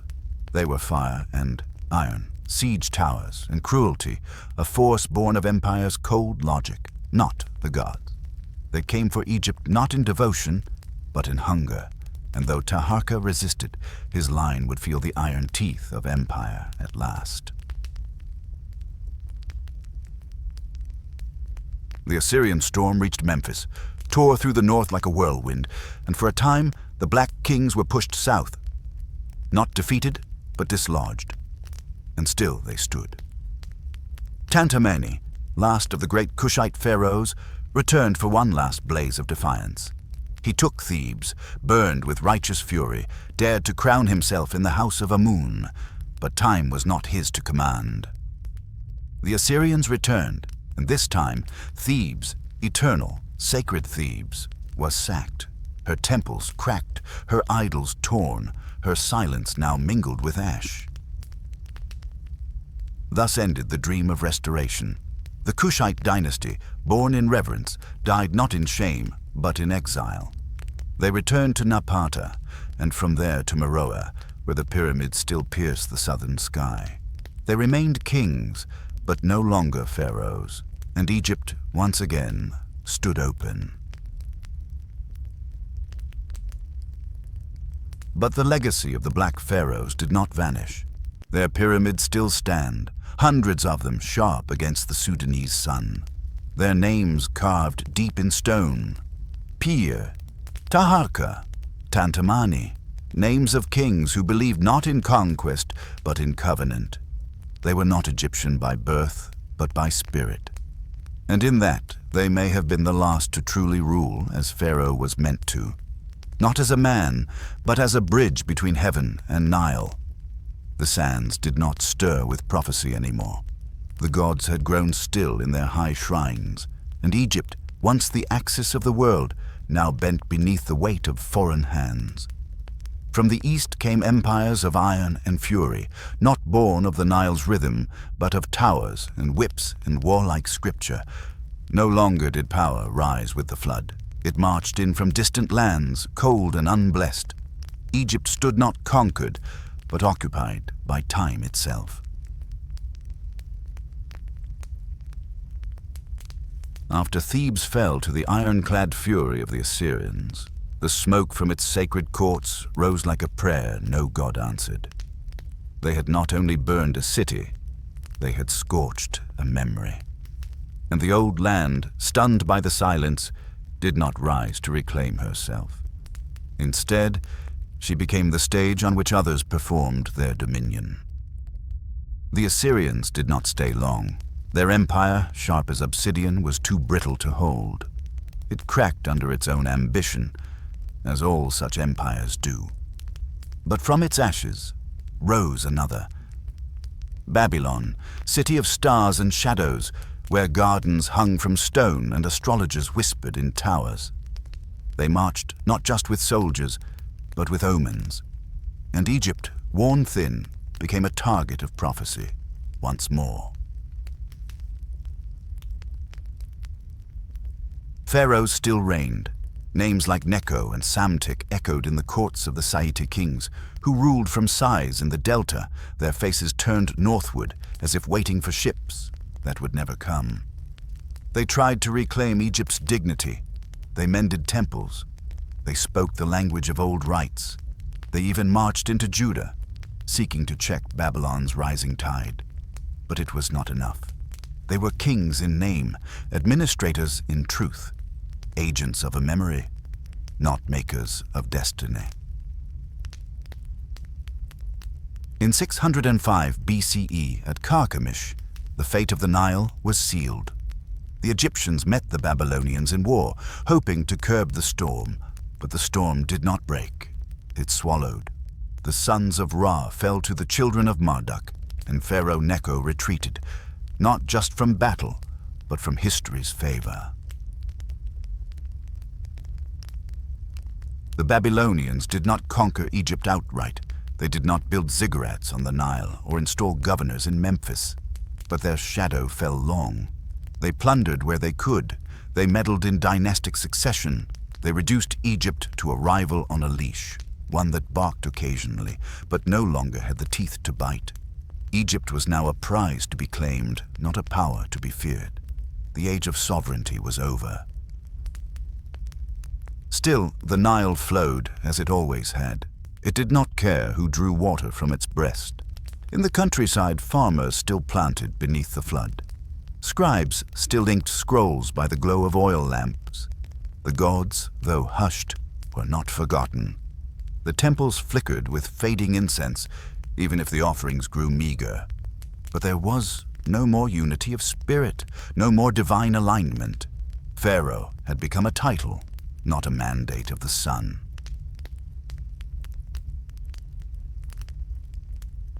In these last moments of native rule, there was a flicker, a brief renaissance. Psamtik-Hwan, then Nesho II, and Apries after them, sought to recall Egypt's glory. They reopened old trade routes, hired Greek mercenaries, rebuilt sacred walls, and in Naucratis they allowed foreigners to settle, to worship their strange gods beside the banks of Ra's holy river.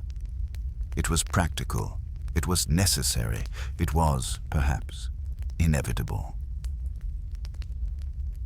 Yet something deeper had shifted. The pharaohs now shared power with strangers, and the gods, once jealous and pure, were made to dwell beside alien altars. In one temple, a Greek Zeus stood beside a moon. In another, scribes wrote in Demotic and Greek both. The sacred veil was tearing. Egypt was becoming not a kingdom, but a crossroads. And across that threshold, greater empires would soon march. For beyond Babylon, beyond Assyria's corpse, a new fire burned in the east. Persia, not yet on Egypt's horizon, but nearing, an empire of absolute kings, divinely sanctioned, cosmopolitan, and ruthless. They would not admire Egypt, they would absorb it, and though the Site pharaohs held out with pride and gold and war chariots, they could not stop what was coming. For how can you stop the tide when your anchors are myths and your sails are made of prayer? Egypt, once the mirror of the heavens, was now reflected in the eyes of others. No longer the center, but a jewel in another crown. The gods waited in their temples, their names still chanted by trembling priests, but their silence was growing, their breath faint. The land that once gave law to the sun now bowed beneath foreign skies. The Nile has always flowed north, but it had never bowed. Not to Babylon, not to Libya, not even to its own wayward sons. But in the spring of 525 BCE, beneath a sky bleached by prophecy, a new shadow crept across its sacred waters. Tall, foreign, and wrapped in the fire of Persepolis. From the high plateaus of Persia came Cambyses II, son of Cyrus the Great, wearer of many crowns, called Shahanshah, the King of Kings. He came not merely as a conqueror, he came as destiny wrapped in iron, an empire born from conquest, yet cloaked in divine right, and Egypt, weary and torn, stood before him like a candle before wind. The last native pharaoh, Psamtik III, young, untested, brave, gathered his army at Pelusium, the city of the mouth, where the Nile greeted the desert. There, The final act of native defiance played its part. But it was not a contest of equals. The Persians had studied Egypt. They had watched its ceremonies, listened to its politics, even learned its gods, and used them as weapons. Herodotus, in his quiet, half-true way, tells us they painted cats on their shields, knowing the Egyptians could not strike what they considered sacred. Perhaps that is myth, but the message is real. The old Egypt of sacred law and divine terror was being used against itself. Pelusium fell, and with it Egypt opened, not with the thunder of crumbling stone, but the sigh of an old god whose shrine had long stood unattended. Psamtik was taken to Susa, mocked, shamed, killed perhaps by his own despair. And Cambyses entered Memphis not as a visitor, but as a pharaoh. But he was no son of Ra, no priest of Amun, no speaker of the tongue of the two lands, and yet he donned the sacred garb, sat upon the throne, performed the rites. In his own way, he tried to wear Egypt like a second skin. He offered to the gods, he paid the priests, he claimed lineage through conquest and decree. But Egypt knew the difference, the Nile knew, and the gods, though silent, did not weep for him. Cambyses' rule was marked by tension, even madness. The Greeks would later claim he desecrated temples, mocked the rites, struck the Apis bull with his blade. But these stories walk the line between history and warning, whether they are true matters less than what they symbolize. Foreign rule may wear the crown, but it cannot bear the soul. Yet the Persians were not mere looters.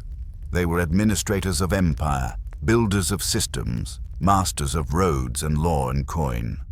They installed satraps, governors, agents of the King of Kings, and let temples remain so long as they served order. And Egypt adapted. It always had. Always would. Priests adjusted their prayers. Scribes learned Aramaic alongside hieroglyphs. Taxes flowed north, not to Memphis or Thebes, but to Susa and Persepolis. And still the Nile rose, and still the people farmed, loved, died, buried their dead in the shadow of old gods. For beneath the veneer of empire, Egypt's soul began to go underground. Its stories became quieter, its gods more hidden, its rituals less public, but more intimate. Tombs became more sacred, amulets more intricate. Silence became resistance. Cambyses died in the desert, alone, poisoned perhaps by madness, or simply the heat of a world he could never claim. And though Persian kings would return, Darius, Xerxes, Artaxerxes, none would ever fully grasp what they had seized. They ruled with might, but never with mystery. They held the temples, but not the divine current that ran beneath the soil of Egypt, like the Nile beneath the stars. And yet this era was not without its echoes. The Persians built, they inscribed. They allowed Egypt to breathe in carefully measured lungs. They even admired her past, borrowing gods, copying monuments, translating scrolls. But what had once been the center was now a province, a throne where no true pharaoh sat, only kings playing pharaoh as part of imperial theater. Still the soul of Egypt endured, not in palaces, but in the sandstone depths of tombs, in the carved lines of protective spells, in the hush between incense offerings. There, in the dark, Amun still listened. Isis still mourned. Osiris still waited, not for vengeance, but for remembrance. The sun rose over Egypt as it always had, measured, eternal, unchanged. But on this day, beneath that golden disk, there came a figure from the west who walked not like a man, but like the echo of a forgotten prophecy. He bore no serpent crown, no crook or flail, and yet the Nile turned its gaze. The priests hushed their breath, and the old gods stirred in their sleep. Alexander had come, not as conqueror, though he had conquered. Not as tyrant, though kings fell before him. He came wrapped in destiny, his shadow long, his name already whispered in myth before it had truly begun. In 332 BCE, as Persia reeled from the lightning of Macedon, Egypt opened its gates, not with resistance, but with reverent stillness. The Persian satraps fled, not from war, but from the idea of him. To the Egyptians, Alexander was not foreign. He was fated. He had broken the yoke of Cambyses. He'd come not to take, but to restore. And in that strange inversion, Egypt, weary and wary, welcomed the outsider as a son. He entered Memphis with no blood on his sword. The priests, keepers of time's oldest hymns, offered him the white crown of Upper Egypt, the red crown of the Delta. And Alexander took them both, as if he had always known their weight. They called him Son of Ra, as they had called the pharaohs before him. They said Horus walked in his stride, that Thoth whispered strategy in his ear. And perhaps he believed it, or perhaps he only understood what so many rulers had not. To rule Egypt was not to possess her, but to become a part of her ritual dream. And so he went, not to the gold vaults, not to the garrisons, but to Siwar, where the temple of Amun rose like an air pressed against the desert sky. There, amid silence and wind-blown stone, he sought the god. Not for empire, not for titles, but for truth. It is said that the oracle received him in secret, and when he emerged, his face was different. Not proud, but calm. "What did Amun tell you?" they asked. Alexander only smiled. And the desert swallowed the answer. But from that day forward, he did not call himself merely king. He called himself Son of the Divine. He founded a city, Alexandria, not on a whim, but on a vision. A harbor where East and West would meet, where scrolls would outlast swords, and where Isis would speak in Greek. He did not see it finished, but he saw its shape in his mind. Lighthouses taller than towers, temples with marble and myth intertwined, and a great library where human memory would write itself into the bones of time. It was not conquest, it was creation. But even Alexander, God-touched and flame-eyed, was still mortal. And death, which waits for no lineage, no title, no prophecy, found him in Babylon, young, fevered, his dream not yet fully breathed into the world. He had ruled Egypt but a handful of years. And yet the land remembered him as it remembered pharaohs who had reigned for lifetimes. Why? Because he had listened, because he had asked before he took, because he had not tried to change her, only to walk beside her river as if it had called him all along. His body was brought back to Egypt, though no one knows quite where it sleeps. Some say he lies in Alexandria, beneath domes now shattered. Some say he vanished into legend, his tomb swallowed by sand and sea. But wherever he rests, the land accepted him. Not as a conqueror, as a story, a chapter between the gods and the stars. After him came the Ptolemai, Greek rulers in Egyptian robes, foreign in tongue, but not in ritual. They spoke the language of philosophers, but they worshipped in temples of Isis.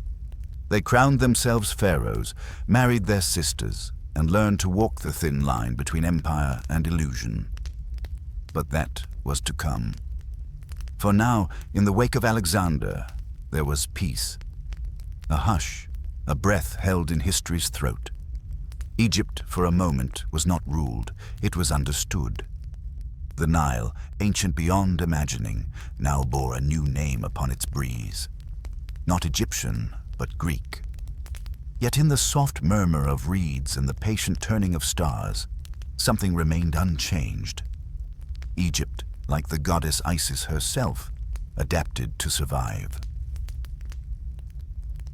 When Alexander passed into myth, his generals, the Diadochi, divided the world he had scorched open. And to Ptolemy, Mark-I Soter, a friend, a scholar, a soldier king, fell the jewel of the Nile. He did not plunder it. He claimed it gently, as if holding a sacred scroll. He made Alexandria his seat, but Memphis remained sacred. He did not burn temples. He rebuilt them. He did not silence priests. He subsidized their prayers. In Egypt, conquest was not sustained by the sword, but by understanding the ritual of rule. Thus was born the Ptolemaic dynasty, a strange, shining union of Greek mind and Egyptian soul. From 305 BCE until the dying sigh of 30 BCE, they ruled not as strangers, but as pharaohs in foreign skin, Greek kings with Egyptian hearts. Their crowns were gilded with both the laurels of Olympian gods and the cobras of Wadjet and Nekhbet. They married sisters, as the old pharaohs did. They offered to Horus and Isis, even as they spoke the tongue of Homer. They were an empire within a memory. The temples awoke again. At Philae, the shrine of Isis rose in beauty, carved with hymns older than Ptolemy himself. In Edfu, the falcon god Horus was given a home of towering stone, columns like forest trunks inscribed with spells that could summon stars. The gods returned. Or perhaps they had never left, only waited. Isis, once mother of the Nile, now became a universal queen, her cult spreading beyond the deserts into Rome, into Gaul, even into the whispers of future saints. She became eternal, not just in name, but in devotion renewed. And then there was the library. The library of Alexandria, born not from war, but from wonder. Ptolemy and his successors, inspired by Aristotle, built a temple not to gods, but to memory. Scrolls flowed in like the Nile at flood. From India, from Babylon, from Athens, translations of poetry, mathematics, anatomy, ritual, astronomy, alchemy. Ships docking in Alexandria were searched for books before goods. If found, the scrolls were copied, and the originals kept. An empire of ink and thought. It is said that the library held over 400,000 scrolls, though who counted and who remembers? No flame can measure what was lost, but it was dreamed, and in that dreaming, Egypt became again the cradle of human seeking. And yet, beneath the grandeur, the Ptolemaic dream bore its fissures. Each king was named Ptolemy, each queen a Cleopatra, a lineage folding in on itself like papyrus scrolls. Rivalries brewed, civil wars flared, assassinations whispered in the palace halls. The dynasty began to rot from within, as all dynasties do when time overtakes memory. The peasants were taxed, the priests grew restless. Greek and Egyptian identities, once twined, began to chafe. It was no longer a fusion. It was a division wearing a mask. But through it all, Isis remained. Worshipped at Philae, tended by priests who still whispered the sacred tongue of the gods. Even as Rome grew large and hungry, even as Cleopatra's name darkened toward legend, the goddess stood, a column against the rising storm. For Isis, like Egypt, was not bound to thrones. She belonged to the people, to the river, to the idea of resurrection. The Ptolemies were builders, dreamers, and sometimes tyrants, but they left behind more than politics. They left a blueprint of what it means to blend worlds, not erase, but combine. Their Egypt was not the old Egypt, but it was still holy, still strange, still steeped in the perfume of mystery. It was the last great breath before the Roman wind swept across the dunes. And in that breath, in the hush between epochs, we glimpse something rare, a civilization remembering itself through the eyes of another. In the final hours of ancient light, as the stars of empire blinked one by one, a woman rose, not just as queen, but as echo and elegy. She bore the name of her ancestors, Cleopatra. But unlike the marble queens who came before, she would not be forgotten in dust. She would be written in legend, painted by poets, and mourned by those who never knew her. For she was not simply the last pharaoh. She was Egypt's final breath. Cleopatra VII Philopator was born into a house already splintering, a dynasty of incestuous thrones and palace conspiracies where siblings became rivals and the weight of the double crown grew heavier than the gods themselves. She came into the world not in Memphis, nor Thebes, nor the shadow of pyramids, but in Alexandria, the Greek city of scrolls, statues, and sea winds. She was not Egyptian by blood. Her ancestors came from Macedon, not the Valley of Kings. Yet she spoke the language of the people, Egyptian, not just Greek. She prayed in the temples of Isis, walked barefoot through incense smoke, offered figs to statues whose names no Roman would ever pronounce. And in that choice, to speak with the voice of the land, she became more pharaoh than foreigner.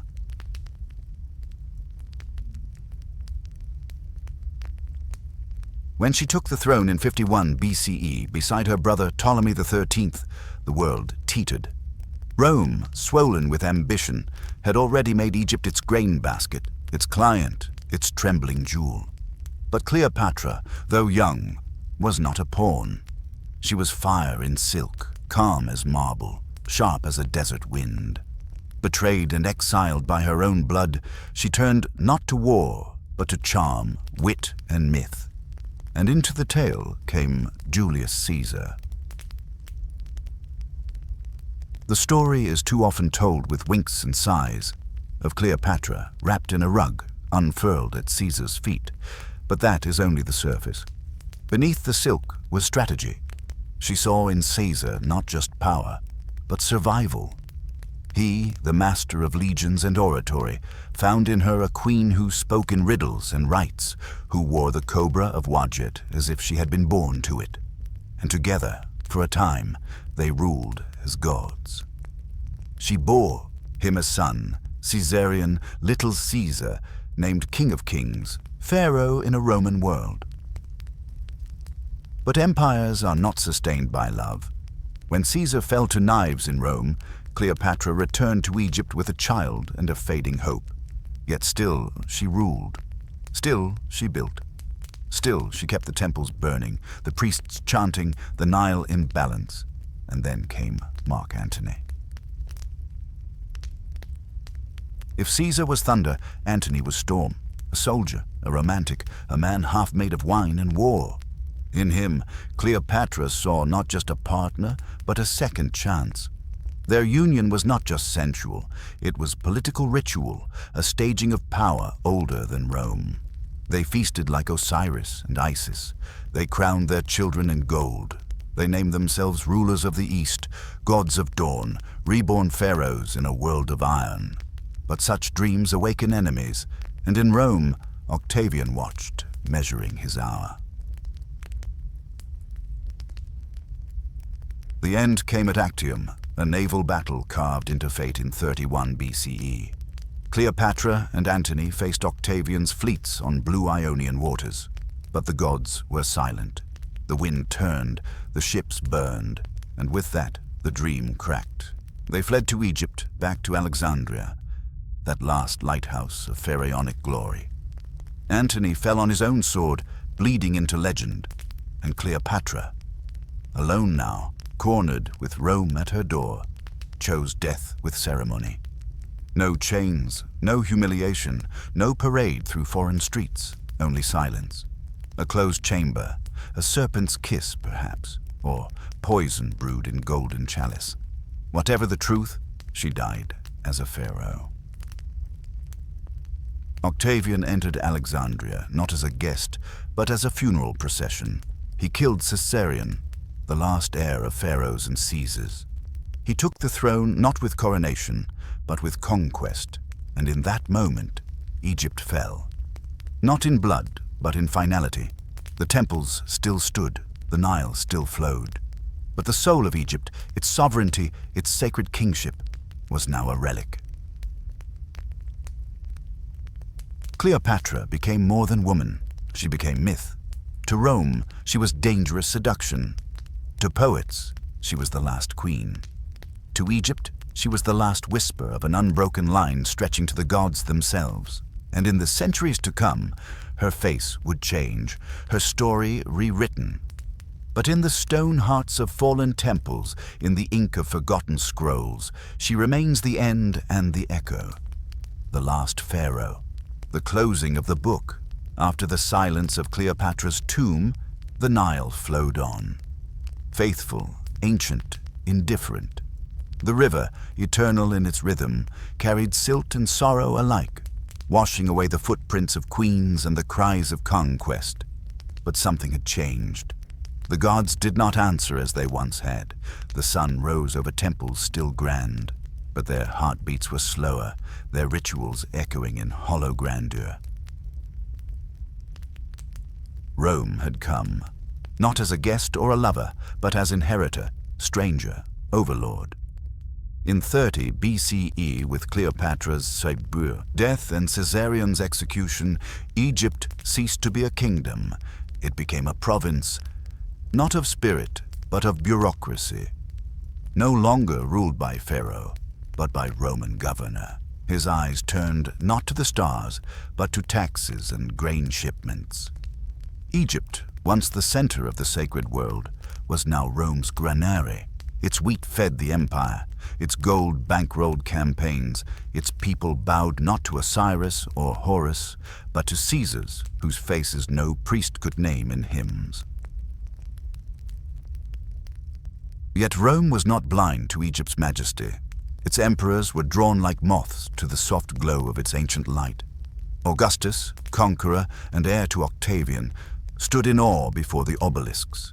He knew he ruled not just land, but memory incarnate. He did not burn the temples.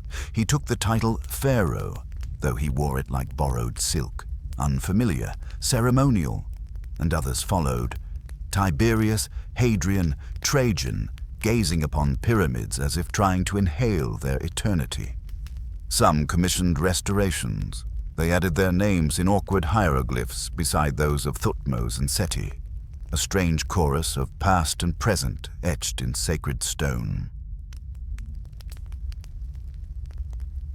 At Philae, the cult of Isis endured.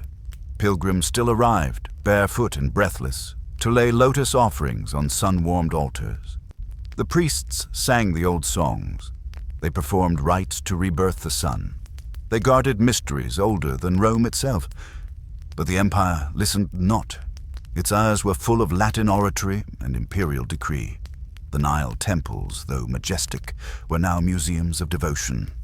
Alive, yes, but waiting for their own burial. And in Alexandria, the intellectual beacon flickered. The library, once cradle of knowledge, suffered quietly. Some scrolls vanished through negligence, others through accident, and some, perhaps through jealousy, perhaps through fear, were claimed by fire. No one knows the exact moment it died, for great deaths are often not flames, but slow dimmings. Scholars left. Curiosity waned, and the gods of ink and parchment fell silent. Egypt under Rome was a strange mirror. Its temples still stood, its festivals still danced, but something vital was absent. The divine rhythm, that daily weaving of human and heavenly, had begun to unravel. The statues still smiled. The incense still rose, but the gods, once fed with prayer and meaning, were now fed by habit alone. In the deep south, where desert stones glow red at dusk, a final resistance whispered through the hills. Nubian tribes, descendants of Cush and Meroe, still revered the old gods. Philae became their sanctuary, a final fortress of Egyptian theology. Here, Isis still ruled. Her temple still pulsed with meaning. The Roman reach was long, but the memory of goddesses ran deeper than any legion's march. Yet even there, time seeped in. The Roman Empire changed. It adopted new gods, new creeds, new emblems, and with the rise of Christianity, the temples of Egypt faced their true end. Not by sword, but by conversion. Not by rage, but by the slow erasure of belief. Priests became outlaws. Altars were sealed. Inscriptions were scratched out. Names of gods struck from stone as if silence could undo memory. The sacred scripts, hieroglyphs, once divine language, became unintelligible. By the 4th century CE, the last temple rites were performed, the last hymns sung, and then nothing. The gods slept. But even in sleep, Egypt endured. Her monuments, her statues, her pyramids, they remained. And those Roman travelers who ventured deep into her sands found more than ruins. They found a whisper, a presence too ancient to name. Rome had conquered her body, but Egypt's soul had slipped beyond the empire's grasp. It lingered in stone, in sand, in the dreams of those who looked upon her and knew, somehow, they were gazing into the eyes of eternity. The Nile did not mourn aloud. It flowed as it always had, through silence, through sunrise, through the slow forgetting of gods. Above the river banks, temples once teeming with priests and the chanting of sacred names stood like petrified dreams, monuments to a language the living no longer spoke. For the first time in over 3,000 years, the voices of Ra, Osiris, and Thoth were still. Their symbols no longer carved into calendars, their festivals no longer danced by firelight. Only wind now moved through Karnak. Only lizards warmed themselves on the fallen wings of Horus. But the spirit of Egypt, though stripped of its gods, did not die. It transfigured, it withdrew from stone halls and entered humble homes. It clothed itself not in gold, but in linen and scripture. The religion of the desert, Christianity, had come. Not by conquest, but by whispers, by stories told in the shade, by faith carried on sandals through trade routes and fishing villages. By the 1st century CE, followers of Christ had reached Egypt, not to destroy, but to plant something new in the old sacred soil. They spoke of one god now, not many, but they still fasted in desert solitude, still believed in visions, still anointed the dead. The echo of Isis lingered in the prayers to Mary. The rhythm of temple rituals found home in Coptic liturgy. And so the Coptic Church was born, a faith both foreign and native, new yet ancient, tethered to the Nile like the reeds themselves. It flourished in the quiet places, in monasteries carved from rock, in the voices of monks who remembered the sacredness of stillness. One such voice belonged to Saint Anthony, a man of the 3rd century, who abandoned wealth and walked alone into the eastern desert. There, in caves, scorched by sun and silence, he battled inner demons, spoke with angels, and became the father of monasticism. His followers came by the hundreds. They sought not pyramids or power, but a kingdom within. The desert, once home to gods, with falcon heads, now birthed saints. And though the names had changed, the spiritual landscape remained unmistakably Egyptian, vast, eternal, sacred. But as the faith of Christ rose, the old language began to fall. Hieroglyphs, once carved into the very soul of Egypt, became unreadable even to Egyptians. Their grammar was too intricate, their meaning too sacred, their instruction forbidden. The scribes who knew them grew old and died, and with them a whole cosmos vanished. By the time of the Emperor Theodosius in the late 4th century, the pagan temples were closed by decree. Philae, the last holdout, where Isis had once ruled, held out until 551 CE.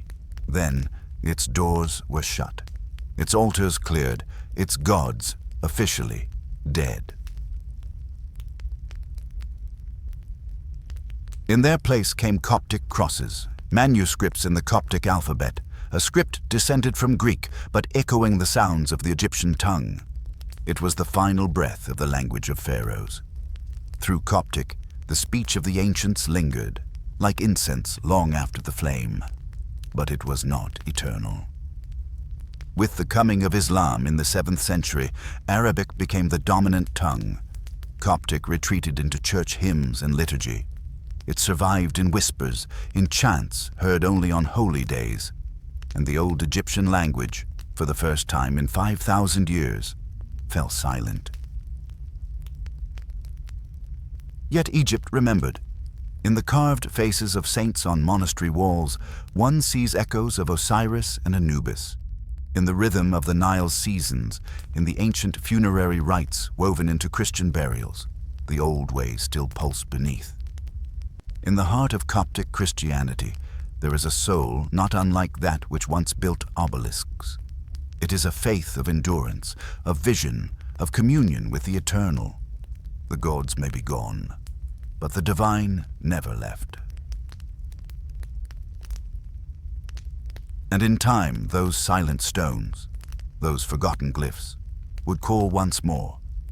They would wait centuries in the sand, until a stranger with a scholar's heart would unlock their tongue and awaken a world long buried. But for now, in the dusk of the 6th century, beneath the quiet sky, Egypt rested. Its voice was hushed, but its memory was not. Its stories folded themselves into new prayers, new names, and the Nile, ever faithful, carried it forward. The year was 641. A desert wind curled over the palms of the Nile Delta, as it had for millennia.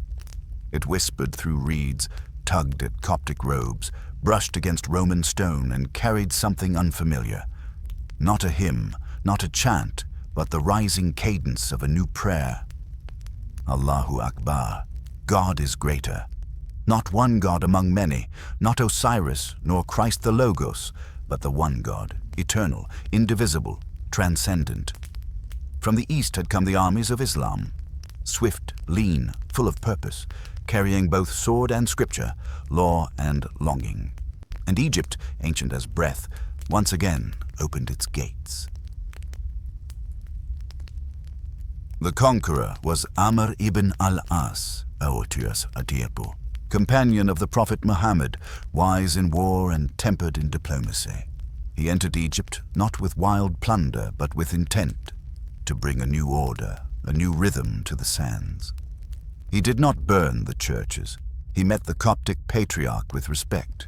He built no palace on top of temples, but chose a place outside Alexandria, a village of campfires and tents. And there, in the bones of the desert, rose Fustat, the first capital of Islamic Egypt. Fustat was unlike Thebes, unlike Memphis, unlike Alexandria's marble sprawl. It was modest, a place of adobe, earth, and traders' laughter. But it held something new, the seed of a civilization reborn. The great Mosque of Amr, its minaret casting shadow upon Nile dust, became the first of its kind in Africa. From its courtyard, the call to prayer climbed the sky, 5 times each day, joining the wind, carving new sacred space in a land already soaked in holiness.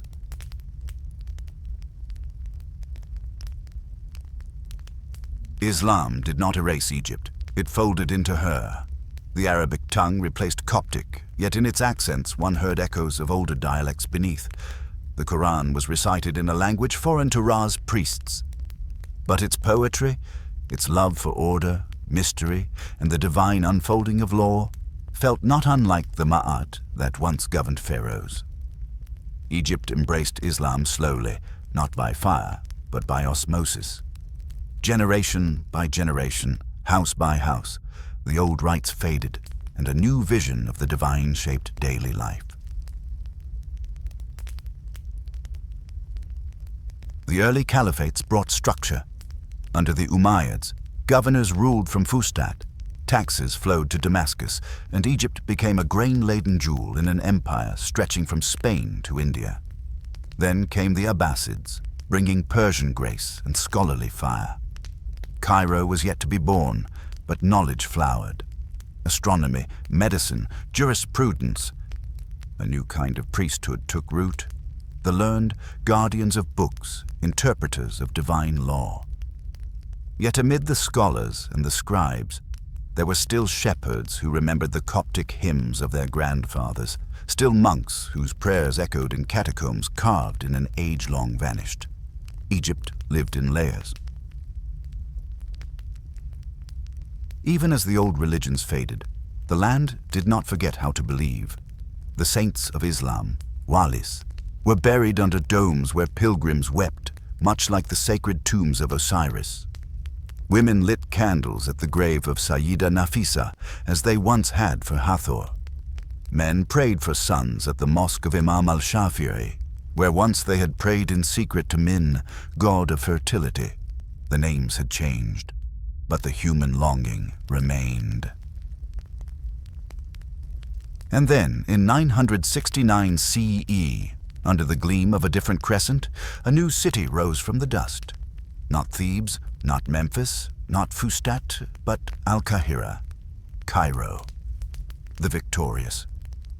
Founded by the Fatimids, a Shia dynasty from North Africa, it was named beneath an auspicious star, Mars, the victorious one in the sky. Cairo would become the crown, the East, a city of lantern-lit libraries, of jeweled mosques and mystic poets. Here, the ancient soul of Egypt would find yet another voice. The Fatimids brought grandeur and a sense of cosmic purpose.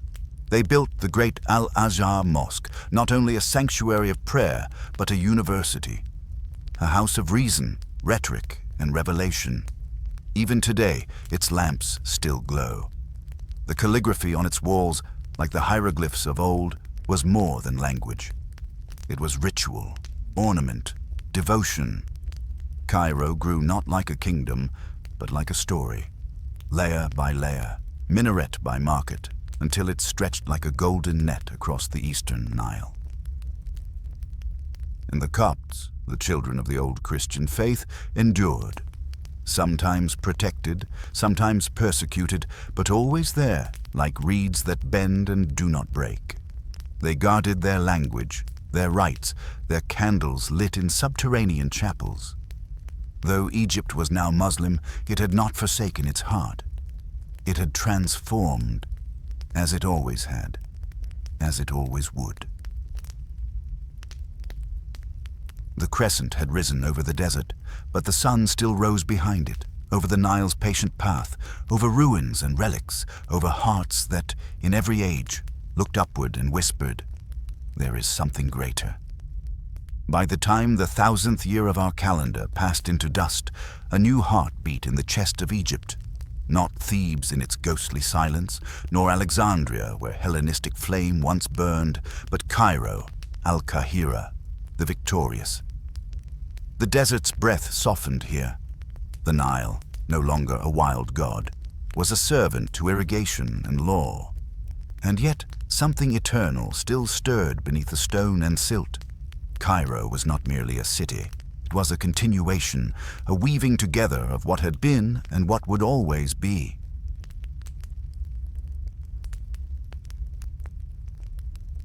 At twilight, the city turned to gold. Lanterns swayed in the breeze, casting long shadows against minarets that pierced the rose-colored sky. The muezzin's call rose like incense, soft and sacred, a rhythm of surrender and ascent. This was a city of prayer, but also of books, of ink, law, and the spoken word. In the heart of Cairo stood the great lantern of learning, Al-Azhar. Its courtyards were sanctuaries, its scholars cloaked in centuries. Here, philosophy met revelation, astronomy gazed upon God, and logic bowed to love. Cairo's soul was stitched from 1,000 tongues and threads. Persian poets, Berber traders, Andalusian mystics, Sudanese warriors, all found place beneath her sun. Markets spilled their wares like prayer rugs. Silks from Samarkand, spices from India, perfumes that clung to the robe and lingered in memory. The city was both scent and sound. The clang of copper, the hush of scholars, the rhythm of hoofbeats at the fortress gates. Above all, there was water, the Nile, eternal, indifferent, ever spilling into the veins of the city. It watered orchards and arguments, and ferried secrets between saints and sultans.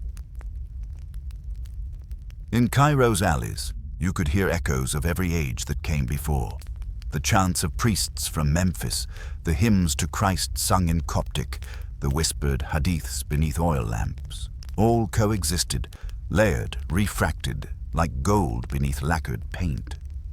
Egypt had always held this gift, to remember without repeating, to become without forgetting. So even as the great Fatimid caliphs waned, their legacy blossomed. After them came the Ayyubids, led by one whose name shines brighter than many kings, Salah ad-Din, Saladin. He came not as a conqueror of Cairo, but as a healer. He restored Sunni Islam after the Fatimid Shia dynasty, but did not erase their beauty. He strengthened Al-Azhar. He built new fortresses, raised schools and hospitals. But it was not in Cairo alone that his greatness bloomed. It was in Jerusalem where he recaptured the city from the Crusaders, without slaughter, without vengeance. A warrior who prayed, a king who wept. Cairo was his home, but justice was his kingdom. After Saladin, the world shifted once more. The Ayyubids gave way to the Mamluks, warrior slaves who rose to rule. They were not born into power.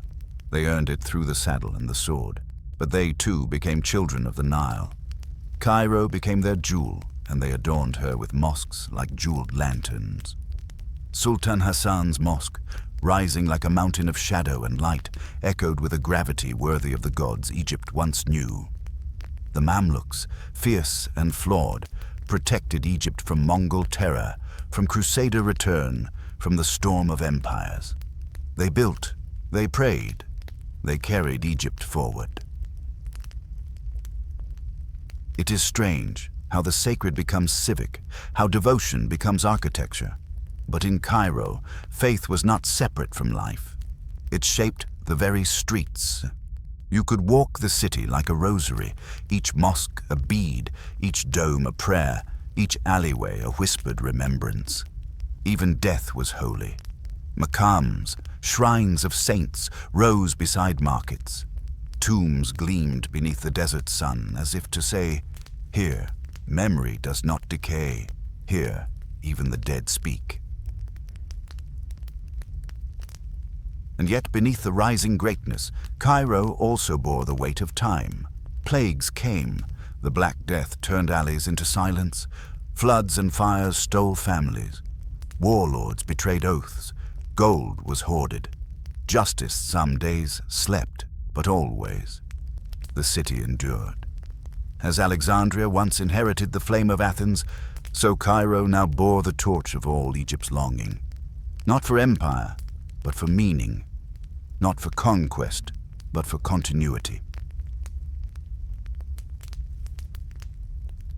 By the 15th century, Cairo was one of the greatest cities in the world. Its skyline was a forest of minarets. Its libraries held books lost elsewhere. Its scholars debated stars and spirits, while markets sold ink from China and ivory from the heart of Africa. But even the strongest stars dim. And in the shadow of a coming empire, Cairo would soon bow to another. From the north and east would come the Ottomans, and Egypt, once again, would change her name without losing her soul. The river, of course, still flowed. It had carried kings and prophets, gods and generals, scrolls and soldiers. Now it carried Cairo's breath into the open sea, and the eternal whisper of Egypt continued beneath it all, soft, subtle, indestructible. In the hush before conquest, the land seemed to hold its breath. Cairo, veiled in dawn mist, sat heavy with memory. A city still glowing from centuries of lantern light, but casting longer shadows than before. The Nile moved slowly, like time itself weighing its choices. And then, The empire arrived, not as a flood, but as a tide, deliberate, vast, and crowned by the crescent of the Ottomans. It was the year 1517, and Egypt, after 3,000 years of rising and falling kings, was no longer its own. Selim I, the grim-eyed Sultan of Istanbul, marched into Cairo with banners of law and divine right. The Mamluks, fierce guardians of Egyptian sovereignty, fell beneath the blades of artillery and fate. Their rule crumbled in days, their sultans paraded like relics, living ghosts of a bygone pride. And Egypt, not for the first time, bowed to a power beyond her borders, but submission is not the same as silence. Egypt did not vanish. She adapted. Under the Ottomans, Egypt was reduced to a province, a jewel among many in the Sultan's imperial crown. No longer the center of a world, but a spoke on a celestial wheel that turned in Istanbul. Yet Cairo remained restless, resisting the quiet that the empire desired. The streets pulsed with whispers, with poetry, with prayer. The tombs still glowed with candlelight, and the Nile, that eternal artery, refused to forget. The Ottoman governors, called pashas, were sent to rule like distant stars. They rotated through every few years, disconnected from the soul of the land they were tasked to tame. So real power slipped not into imperial hands, but into old ones. Local beys, clerics, merchants, descendants of the very Mamluks who had once been crushed. The Mamluk name may have died, but their spirit hid in plain sight, a shadow government of tradition, of whispered command and enduring memory. Egypt had learned long ago how to survive beneath thrones, and still the faith did not flicker. Al-Azhar stood firm, a lighthouse amid shifting tides. Its scholars became guardians of Egyptian identity, not just religiously, but intellectually, culturally, spiritually. When the Ottoman court tried to drown Egypt in uniformity, it was Al-Azhar that reminded her who she was. Every parchment written, every verse recited, every student taught was a quiet act of resistance, not in rebellion, but in memory. The centuries rolled forward like sand in the wind. Ottoman control waxed and waned. Sometimes Egypt was cherished, sometimes neglected, sometimes drowned in taxes, sometimes forgotten altogether. But beneath the heel of empire, life continued. Cairo bustled, peasants plowed, saints were born and buried. In the countryside, farmers still read the Nile's moods like verses from a sacred text. The inundation, though diminished, still ruled their lives more than any faraway pasha. God still lived in the flood, and Egypt still found a way to breathe. There were moments of fire, even under empire. Earthquakes cracked minarets, plagues darkened cities, famine walked the streets in silence, but always resilience. Always the long patience of a people who had seen the sun rise over 100 dynasties and still dared to plant their wheat. Even when Napoleon's cannons would soon thunder upon their shores, even when the British gunboats would one day slice the river open, the people of Egypt woke each morning with calloused hands, with whispered prayers, with eyes that had seen eternity. And what of the monuments? The Ottomans, in awe and ignorance alike, left many of them untouched. The great pyramids, long since robbed of treasure, still brooded over the Giza plateau like stone priests awaiting resurrection. Tourists came, Europeans, early Orientalists, their boots stirring ancient sand and their pens filling with romance. They saw Egypt not as it was, but as a painting, decayed, exotic, mythical. But Egypt was not myth. She was alive. She sold bread. She bore children. She endured empires like the Nile endured drought. The Ottomans remained for 3 centuries, but their rule, like their towers in Cairo, grew brittle. In the 18th century, Egypt slipped once more into the hands of the strong. Local warlords, merchant become kings, men who remembered Mamluk pride. The Ottomans ruled in name, but the land answered to Egypt's own sons again, however chaotic, however cruel. Power had become fractured, and into that fracture would soon ride a storm from the west. As the empire's grip loosened, a whisper rose again from the desert. Who owns Egypt? Not just her land, but her soul. Not just her riches, but her meaning. The Ottomans could not answer, nor the Mamluks reborn in shadow, nor the foreign traders who gathered like gulls in Alexandria. Egypt had become a mirror to the world, each conqueror glimpsing themselves in her waters. But she reflected something deeper, too. An identity that could never be stolen, only buried, only momentarily lost. And so the Ottomans, like Rome, like Persia, like Thebes, drifted into the haze of memory.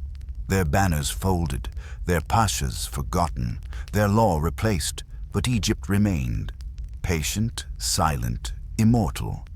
She had seen gods rise and fall. She would see many more. The year was 1798, and the wind in the desert changed direction. It did not come from the Nubian south, nor from Arabia across the Red Sea. It came from Europe, bearing maps, muskets, and a strange desire to measure the ancient world as though it were a fallen god. From across the Mediterranean, a Corsican dreamer arrived with cannons and a library. Napoleon Bonaparte, young and brilliant, stood upon Egyptian soil, not as a liberator, but as a man obsessed with legacy. He did not just seek conquest, he sought immortality, and in Egypt he thought he had found a mirror in which to cast his own myth. The French invasion was sudden, bright and loud, like a star crashing into sand. The Battle of the Pyramids, fought beneath the stone giants of Giza, was no mere clash of arms. It was a collision of ages. Napoleon stood before monuments older than Abraham, older than myth itself. He pointed to them and said, "Soldiers, 40 centuries look down upon you." But the pyramids did not blink. They had seen this before. The soldiers came, as they always had, and the dust rose, as it always would.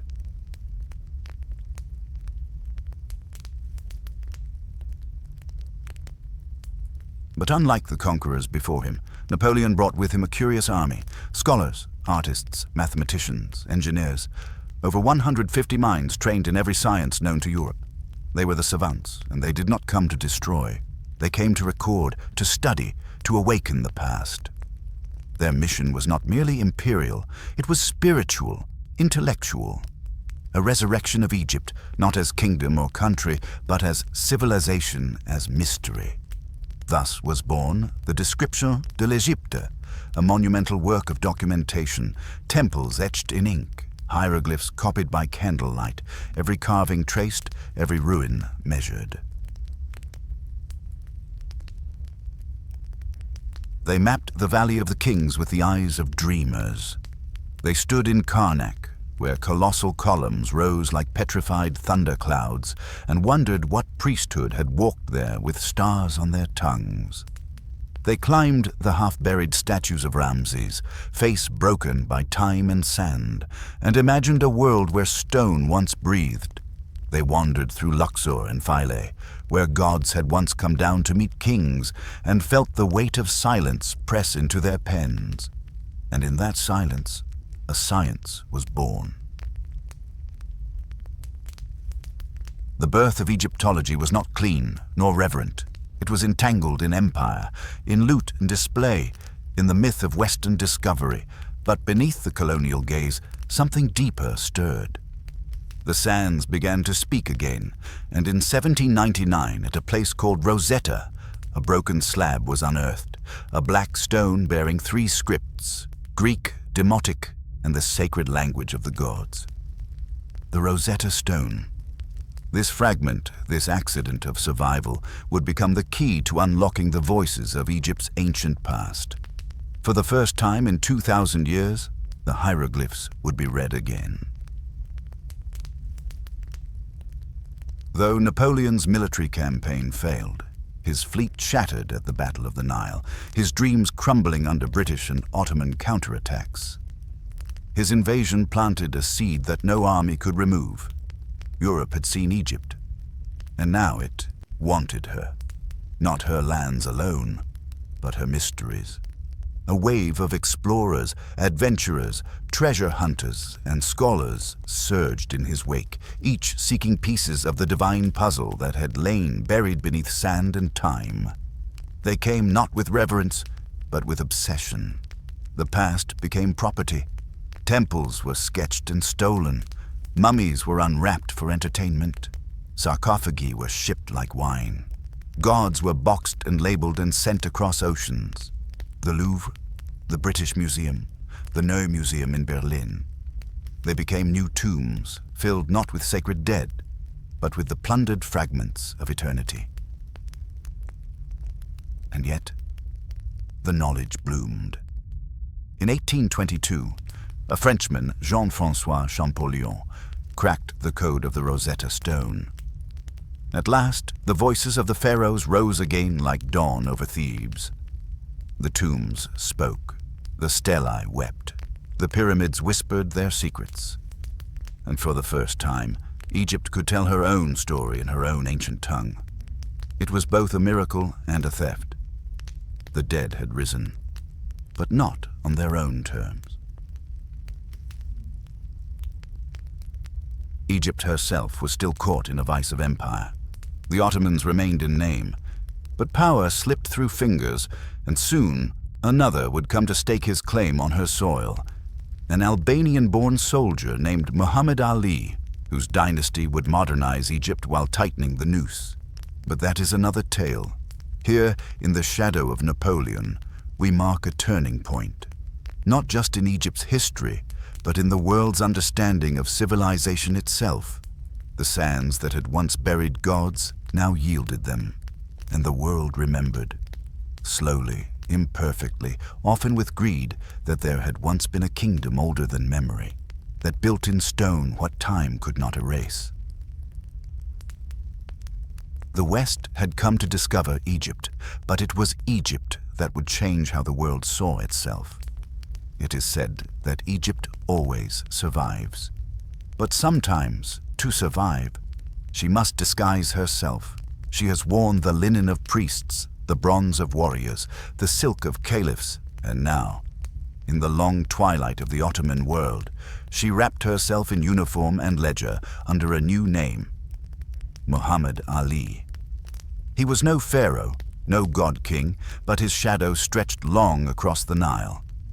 Born in Kavala, in modern-day Greece, of Albanian blood, he came not as a native son, but as a calculated storm, sent to Egypt to restore Ottoman order after Napoleon's fall. And yet, he made the land his own. His rise was ruthless, his vision imperial, and Egypt once again was reshaped by ambition.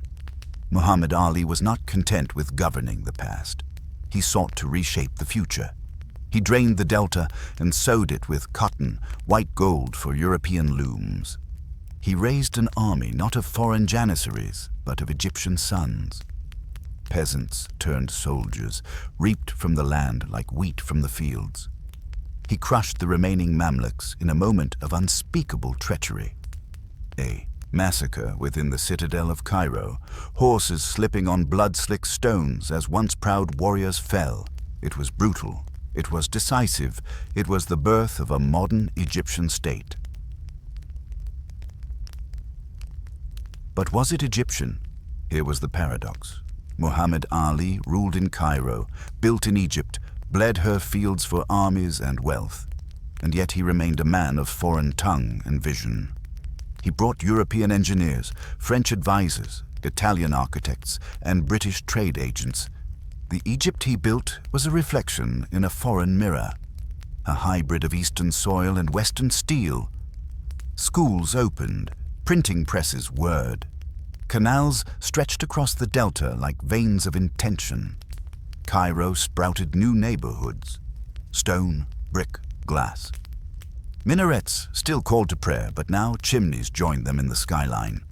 A new kind of Egypt rose, straddling two worlds, the sacred and the strategic, the eternal and the efficient. He was a builder of empire and a breaker of traditions. He conquered Sudan, dreamed of Syria, challenged the Ottoman Sultan himself, and came within inches of independence. The Ottoman Empire, decaying and disoriented, could no longer contain him. Only the threat of European powers, afraid of his rising might, forced him back with treaties and threats. Yet even this half-defeat was laced with triumph. In 1841, he secured hereditary rule of Egypt for his bloodline. He had carved a kingdom from the bones of another, and though the pharaonic title was lost to time, his dynasty wore a modern crown. The peasants, however, did not share in his glory. They labored in silence, levied, taxed, conscripted. For every school he built, 10 villages were bled. The fields bore cotton for Europe, while Egyptians hungered for grain. And beneath the rising bureaucracies and barracks and canal networks lay the same old rhythm. The Nile rises, the Nile falls, and the people endure. Progress came at a price. And yet, Egypt awoke. Under Muhammad Ali, something ancient stirred, not in temples, but in minds. A slow awareness returned that Egypt could govern herself, that she need not be merely the object of empire, but its author. The whispers of identity, buried for centuries beneath foreign flags, began to find breath again. There were no revolutions yet, no declarations, but beneath the cotton fields, beneath the steamships and arsenals, a new dream coiled like a cobra in the sand. Egypt reborn, not in memory, but in will. Muhammad Ali died in 1849, old, celebrated, feared. He had risen from the periphery of empires to become the architect of a new age. His dynasty would rule for over a century. Through grandeur, through folly, through blood and exile, they would build palaces and borrow recklessly. They would summon European banks and be shackled by European debt. They would play kings in a world increasingly ruled by cables, guns, and capital. But they would also carry the flame Muhammad Ali lit, that Egypt was not merely a memory, but a possibility. In the great arc of Egyptian time, his reign was brief, but like Akhenaten, like Ramses, like Cleopatra, he left a mark not on the monuments alone, but on the soul. He taught Egypt to look forward without forgetting the weight of her past. He made her speak in the language of cannons and commerce, yes, but he also made her dream again of sovereignty. Not the sovereignty of gods, but of men who remembered where they came from.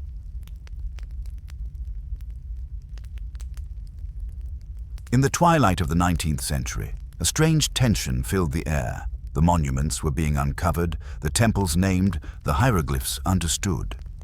But the future of the living people, the people of the Nile, remained uncertain. The pharaohs had spoken. Would the people now speak? The Nile has always flowed north, patient, silent, inevitable. But in the year 1882, another current took hold, one not of water, but of power. It came in red coats and naval guns, in ledgers and legal charters, beneath a flag not born of the desert sun, but stitched in foreign hands. The Union Jack. The British arrived not as conquerors in name, but as protectors, as caretakers of debt, custodians of chaos. So they claimed. Egypt, they said, could not be trusted with herself. But Egypt remembered. She remembered pharaohs who commanded rivers. She remembered queens who spoke with gods. She remembered 1,000 years of foreign names etched in her stone. And now came another. The British did not drape themselves in the glory of conquest. Number, they came wearing suits, not swords. Their warships bombarded Alexandria, then vanished beyond the horizon, leaving behind accountants, rail engineers, and men who whispered the language of empire with the practiced ease of habit. And thus began the shadow rule. Egypt remained, in theory, an Ottoman province. Its Khedives, a dynasty of Muhammad Ali, still reigned. But they reigned under glass. Real power sat in the offices of British advisors who rewrote budgets, oversaw irrigation, controlled customs, and watched with cold eyes as a nation of 30 million souls moved like laborers beneath a foreign sun. They spoke of order, they spoke of progress, but the fields grew cotton for Manchester, not wheat for Cairo. The fellaheen, the peasant farmers, tilled their ancient rows under a new yoke, and in the grand drawing rooms of London, Egypt was spoken of not as a mother of civilization, but as a colony of convenience. Yet something ancient stirred just beneath the surface, a new kind of rebellion, not of swords or chariots, but of words. Poets and philosophers began to ask old questions in new voices. What is Egypt? What is a nation? Who are we, the children of the Nile? Their pens scratched against paper like chisels on stone. Their essays, their poems, carried the weight of tomb inscriptions, not mourning the dead, but calling the living to awaken. Out of this whisper rose a name, Mustafa Kamil. He was not a general, nor a prophet, but a voice. With fire in his soul and Egypt in his chest, he stood before the people and said, "If I were not Egyptian, I would wish to be Egyptian." His words became banners. His speeches became scripture for a generation gasping to breathe their own air. He founded newspapers, shaped minds, challenged British lies with the sharp blade of truth. He died young, too young, but his fire passed into others. A flame had been lit that would not go out.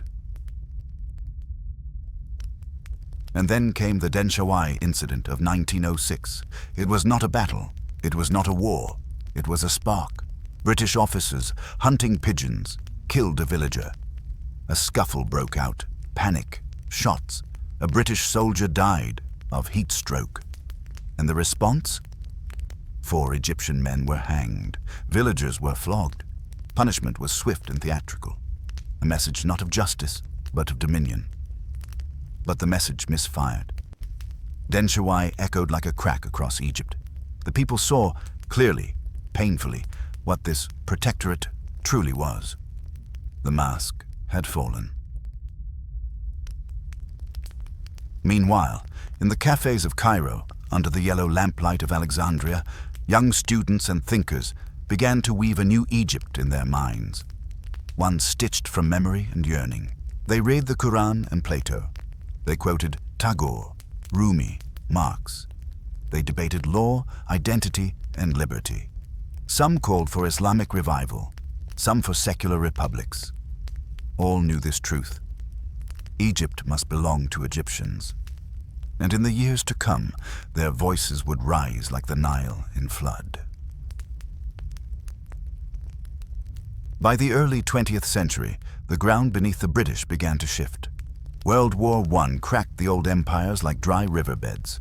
And in 1919, Egypt, quiet no longer, rose. Strikes, marches, boycotts. A revolution without rifles, but loud with longing. Led by Saad Zaghloul and the Waft Party, millions demanded what had always been denied. Independence, dignity, recognition. The British were shaken, forced to make concessions. In 1922, they declared Egypt independent, but kept control of key interests, the military, the Suez Canal, the heartbeat of economy.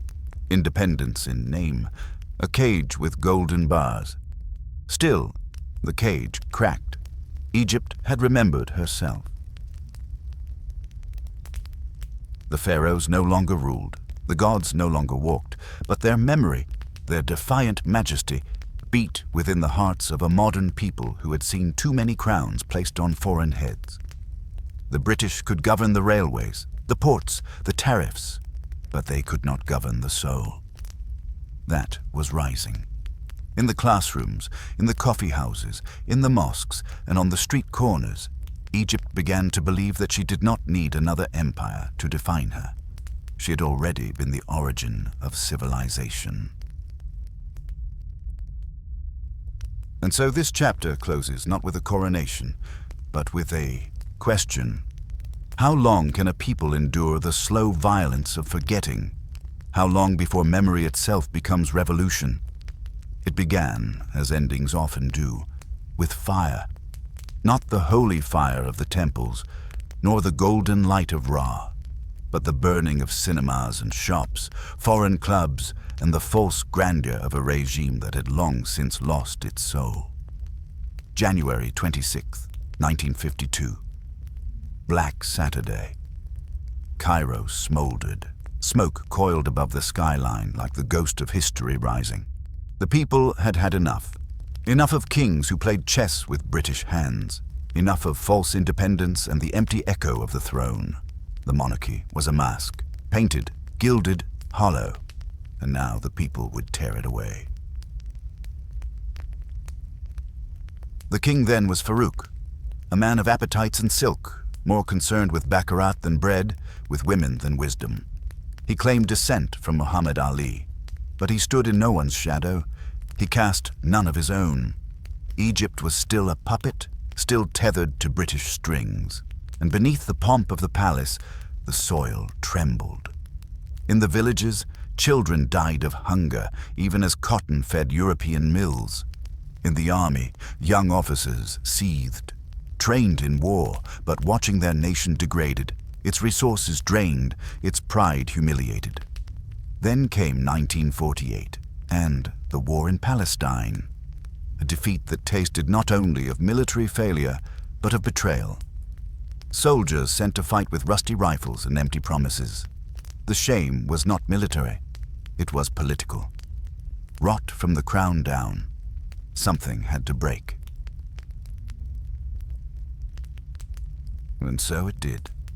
A group of young officers, secret, solemn, deliberate, began to whisper change into the silence of fear. They called themselves the Free Officers. Their leader was quiet, intense, a man whose eyes seemed to carry both wrath and sorrow.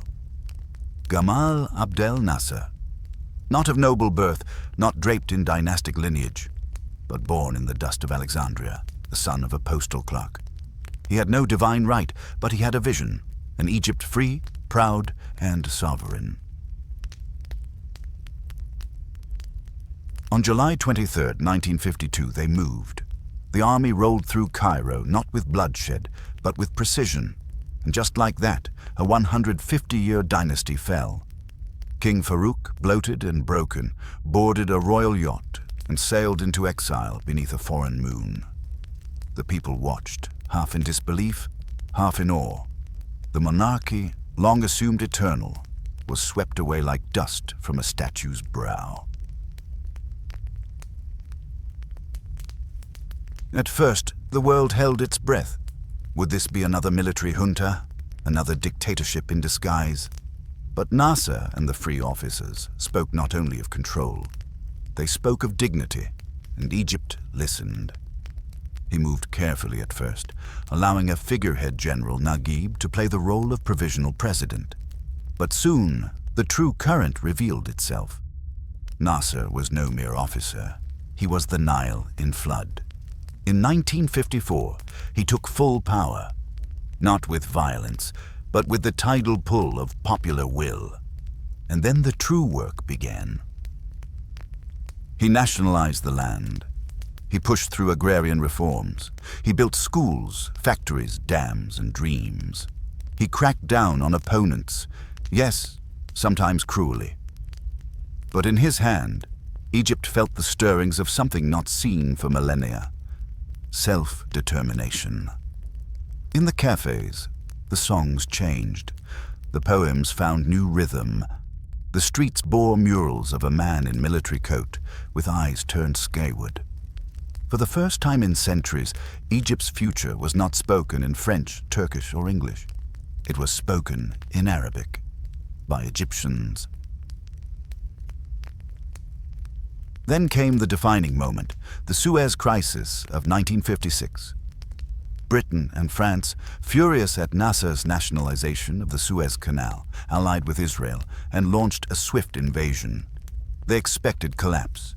They expected another humiliation. But Nasser stood firm. Though his army was outmatched, he fought with will and more than that. with symbolism. He was not merely defending territory. He was defending identity. Under global pressure, from the United States, the Soviet Union, and a world weary of imperial farce, the invaders withdrew, and Egypt stood tall. For the first time since the days of Cleopatra, a foreign army had been turned back on Egyptian soil. Across the Arab world, Nasser became more than a man. He became an idea. Arab nationalism surged. Flags waved in Baghdad, Damascus, Algiers, with a new kind of hope. In Cairo, he gave fiery speeches to crowds of thousands, each word aflame. He spoke of justice, of unity, of freedom from foreign chains. He was pharaoh and prophet in the age of radio. And though some would call it propaganda, and others would criticize the authoritarian edge of his regime, the truth remains.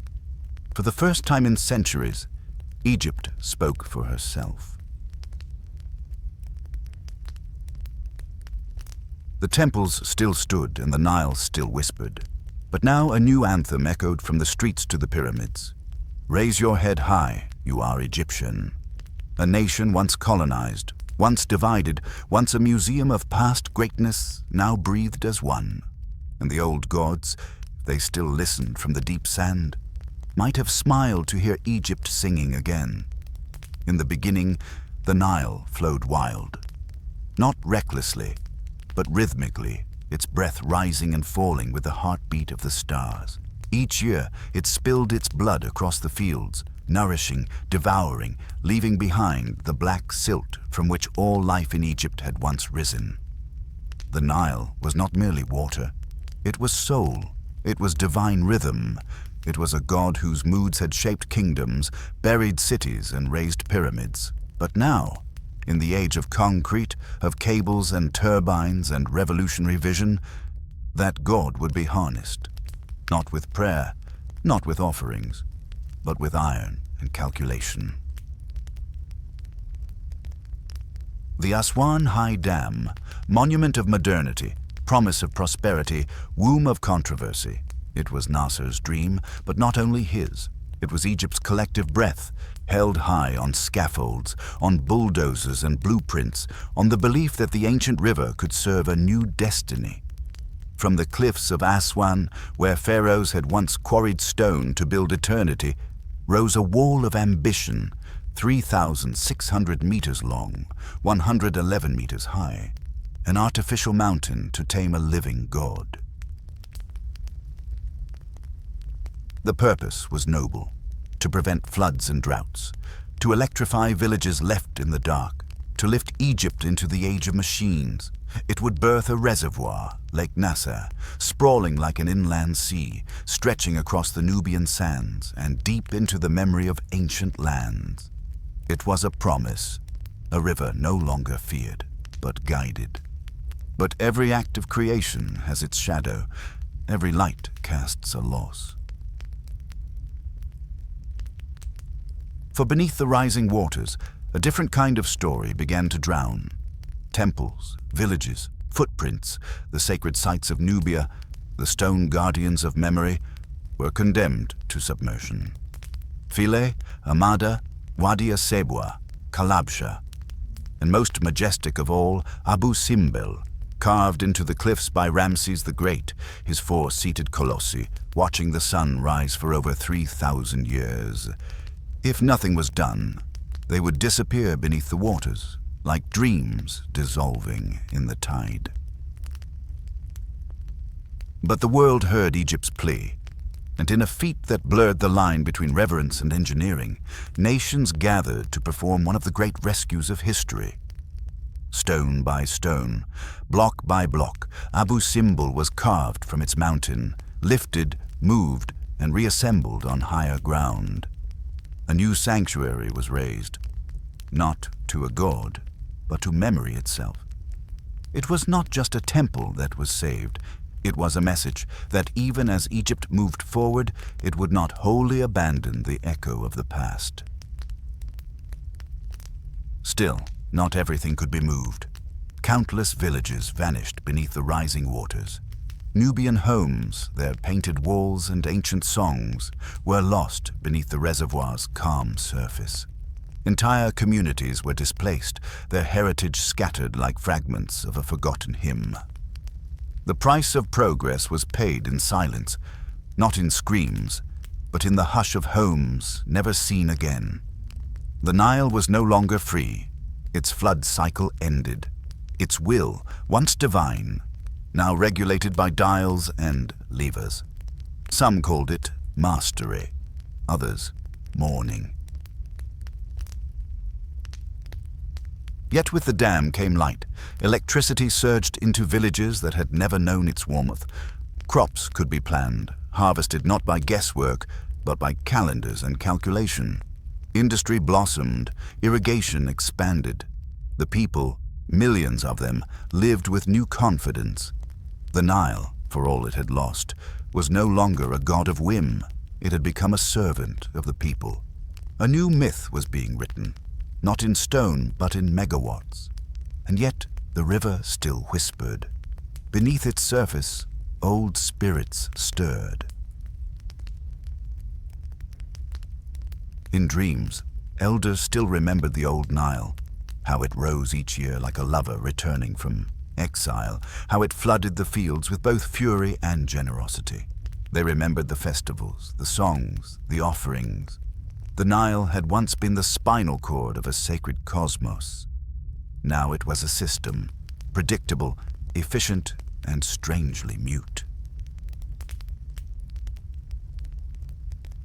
And so Egypt stood at the threshold between past and future, a land of light bulbs and sarcophagi, of turbines and tombs, of concrete dams and living memory.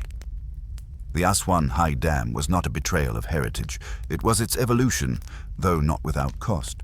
The same hand that once laid bricks for pyramids now poured cement for turbines.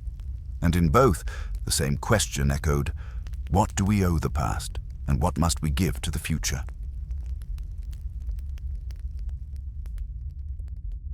As dusk falls over the dam and the lake stretches like a mirror into the Nubian twilight, one might hear, if one listens, the breath of the old Nile, not in rushing water, but in the stillness that follows. The river does not rage.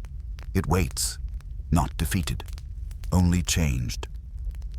The tide of history, once contained behind concrete and revolution, began to shift again, quietly at first, like a ripple in the Nile beneath moonlight, then suddenly, like a thunderclap on stone. Gamal Abdel Nasser, the mighty architect of Egypt's rebirth, had aged with the weight of vision and burden.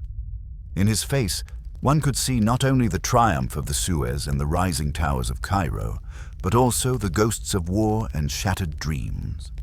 For even gods of revolution must one day bend before the breathless stillness of mortality.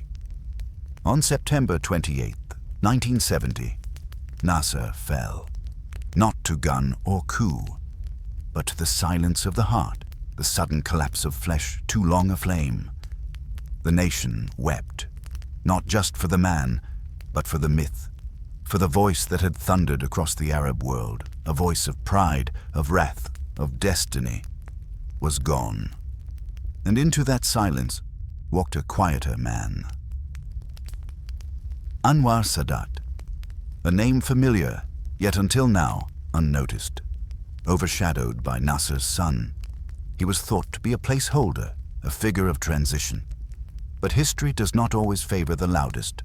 Sadat was of peasant stock, a son of the Nile's mud and humility, and he knew better than most that true power lies not in permanence but in perception. He watched, he waited, and when the time came, he moved. Egypt in the 1970s stood like a statue with a cracked base. Nasser's bold socialism had brought pride, but also debt. His wars had inspired unity, but left ruin in their wake. The most bitter of these wounds was 1967, the Six-Day War, when Israel struck first and struck deep. Egypt's air force was annihilated before it could rise. The Sinai Peninsula lost, Arab unity fractured. It was not merely a military defeat, it was a spiritual eclipse. The temples did not crumble, but something older did. Egypt's confidence in her future. Sadat, in his ascension, knew he could not simply repeat the chants of revolution. He needed something more dangerous, change. First, he distanced himself from the Soviets, quietly and then forcefully, expelling their advisors, rewriting Egypt's alignment. It shocked the world, but Sadat was not here to please. He was here to reclaim. And so he planned what many thought impossible. War, but not the endless, bombastic kind that had bled his nation dry. Number. He sought a war with a purpose, not to destroy, but to demand, to strike, not for land, but for dignity. October 6th, 1973. Yom Kippur, Ramadan, 2 sacred days in 2 sacred calendars, and into that holy silence, Egypt and Syria launched a coordinated attack on Israel. Across the Suez Canal, Egyptian forces moved with courage and precision, catching the Israeli defense forces off guard. The Bar-Lev line, once thought impregnable, was breached.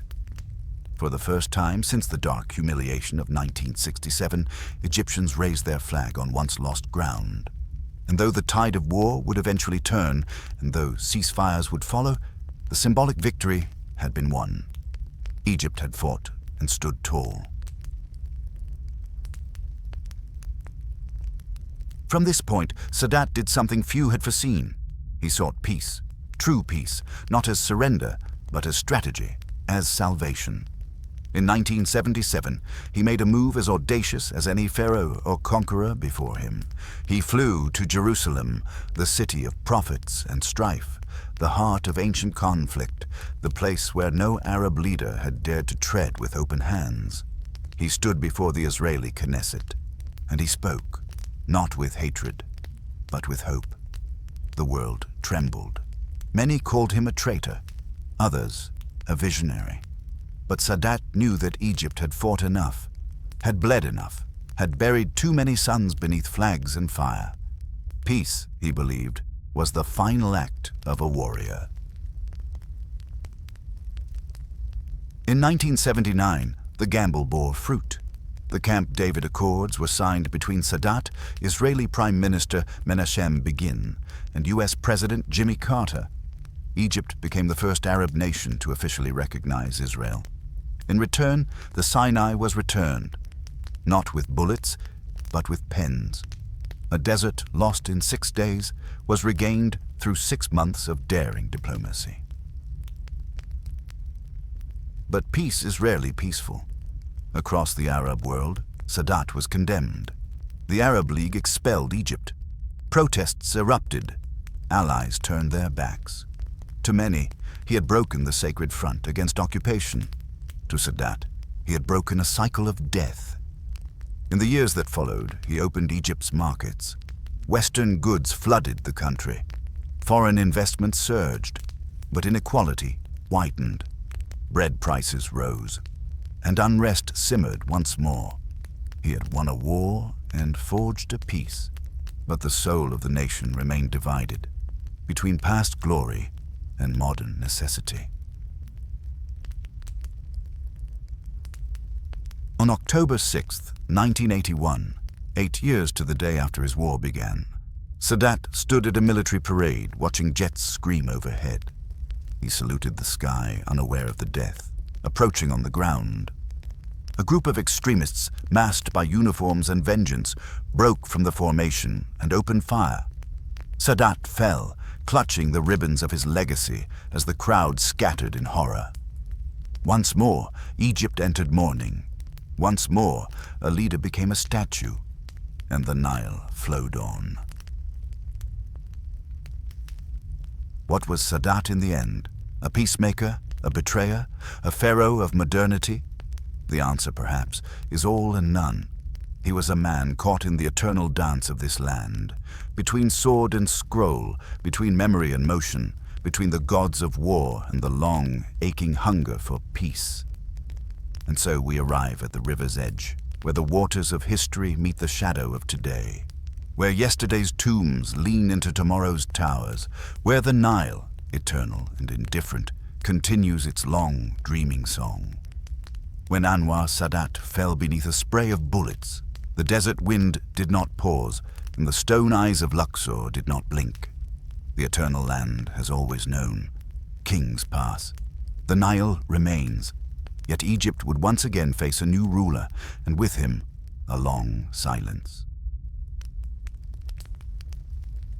Hosni Mubarak stepped from the ranks of Air Command into the seat of pharaohs reborn. He did not rise with thunder. He arrived as if by accident.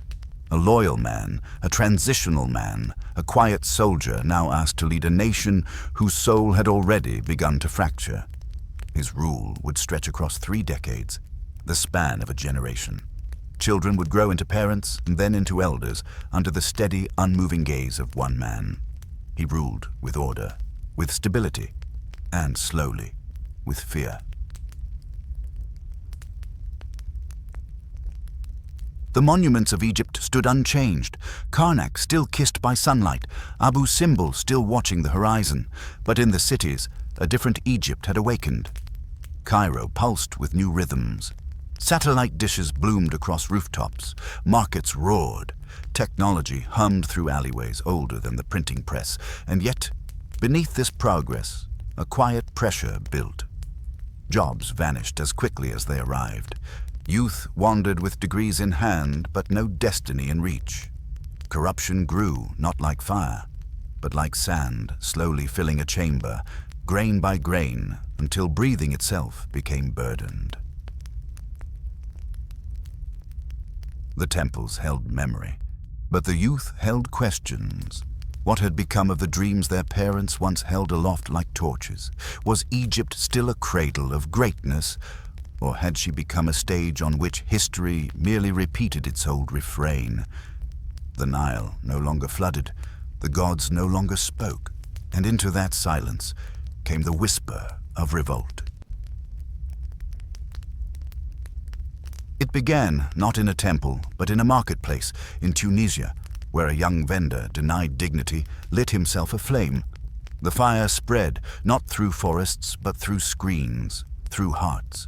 The Arab world, long silenced beneath tyrants and tribunes, shook off its slumber in a rising cry for voice, for bread, for freedom. And in January of 2011, Egypt answered that cry. Tahrir Square, the name means liberation, a name long spoken, suddenly lived. The square, once filled with traffic, now became an ocean of people.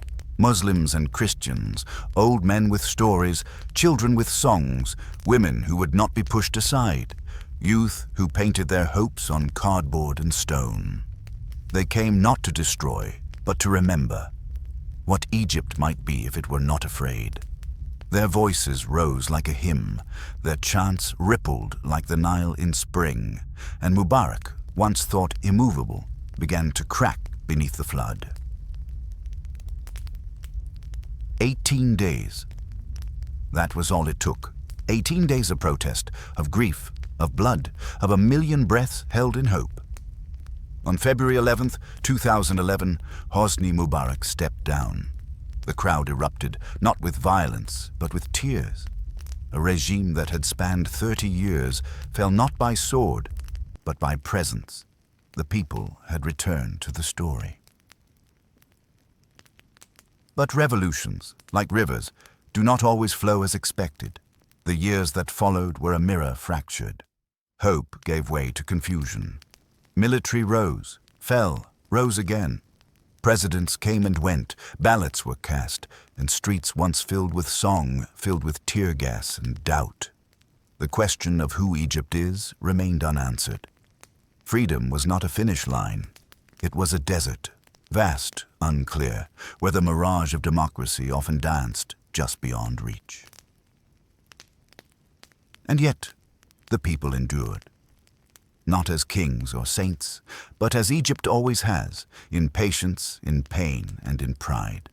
Farmers still rose before dawn to till fields the color of forgotten scripture. Children still floated paper boats on canals that once carried the dreams of gods. Teachers still recited stories of Hatshepsut and Akhenaten, and lovers still strolled beneath the stars once charted by priests of Thoth. Egypt had not perished.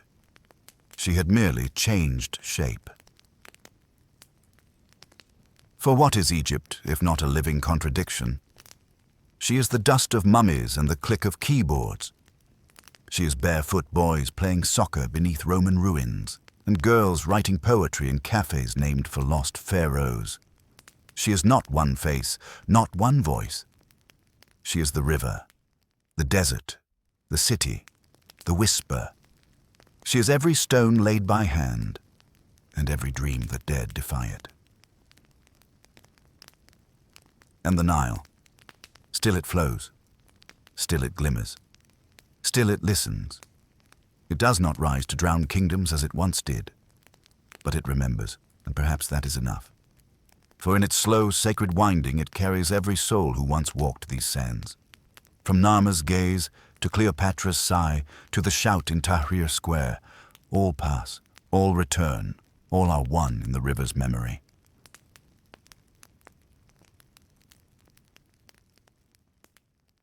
And now, dear listener, our journey ends where it began, not in conquest or collapse, but in wonder.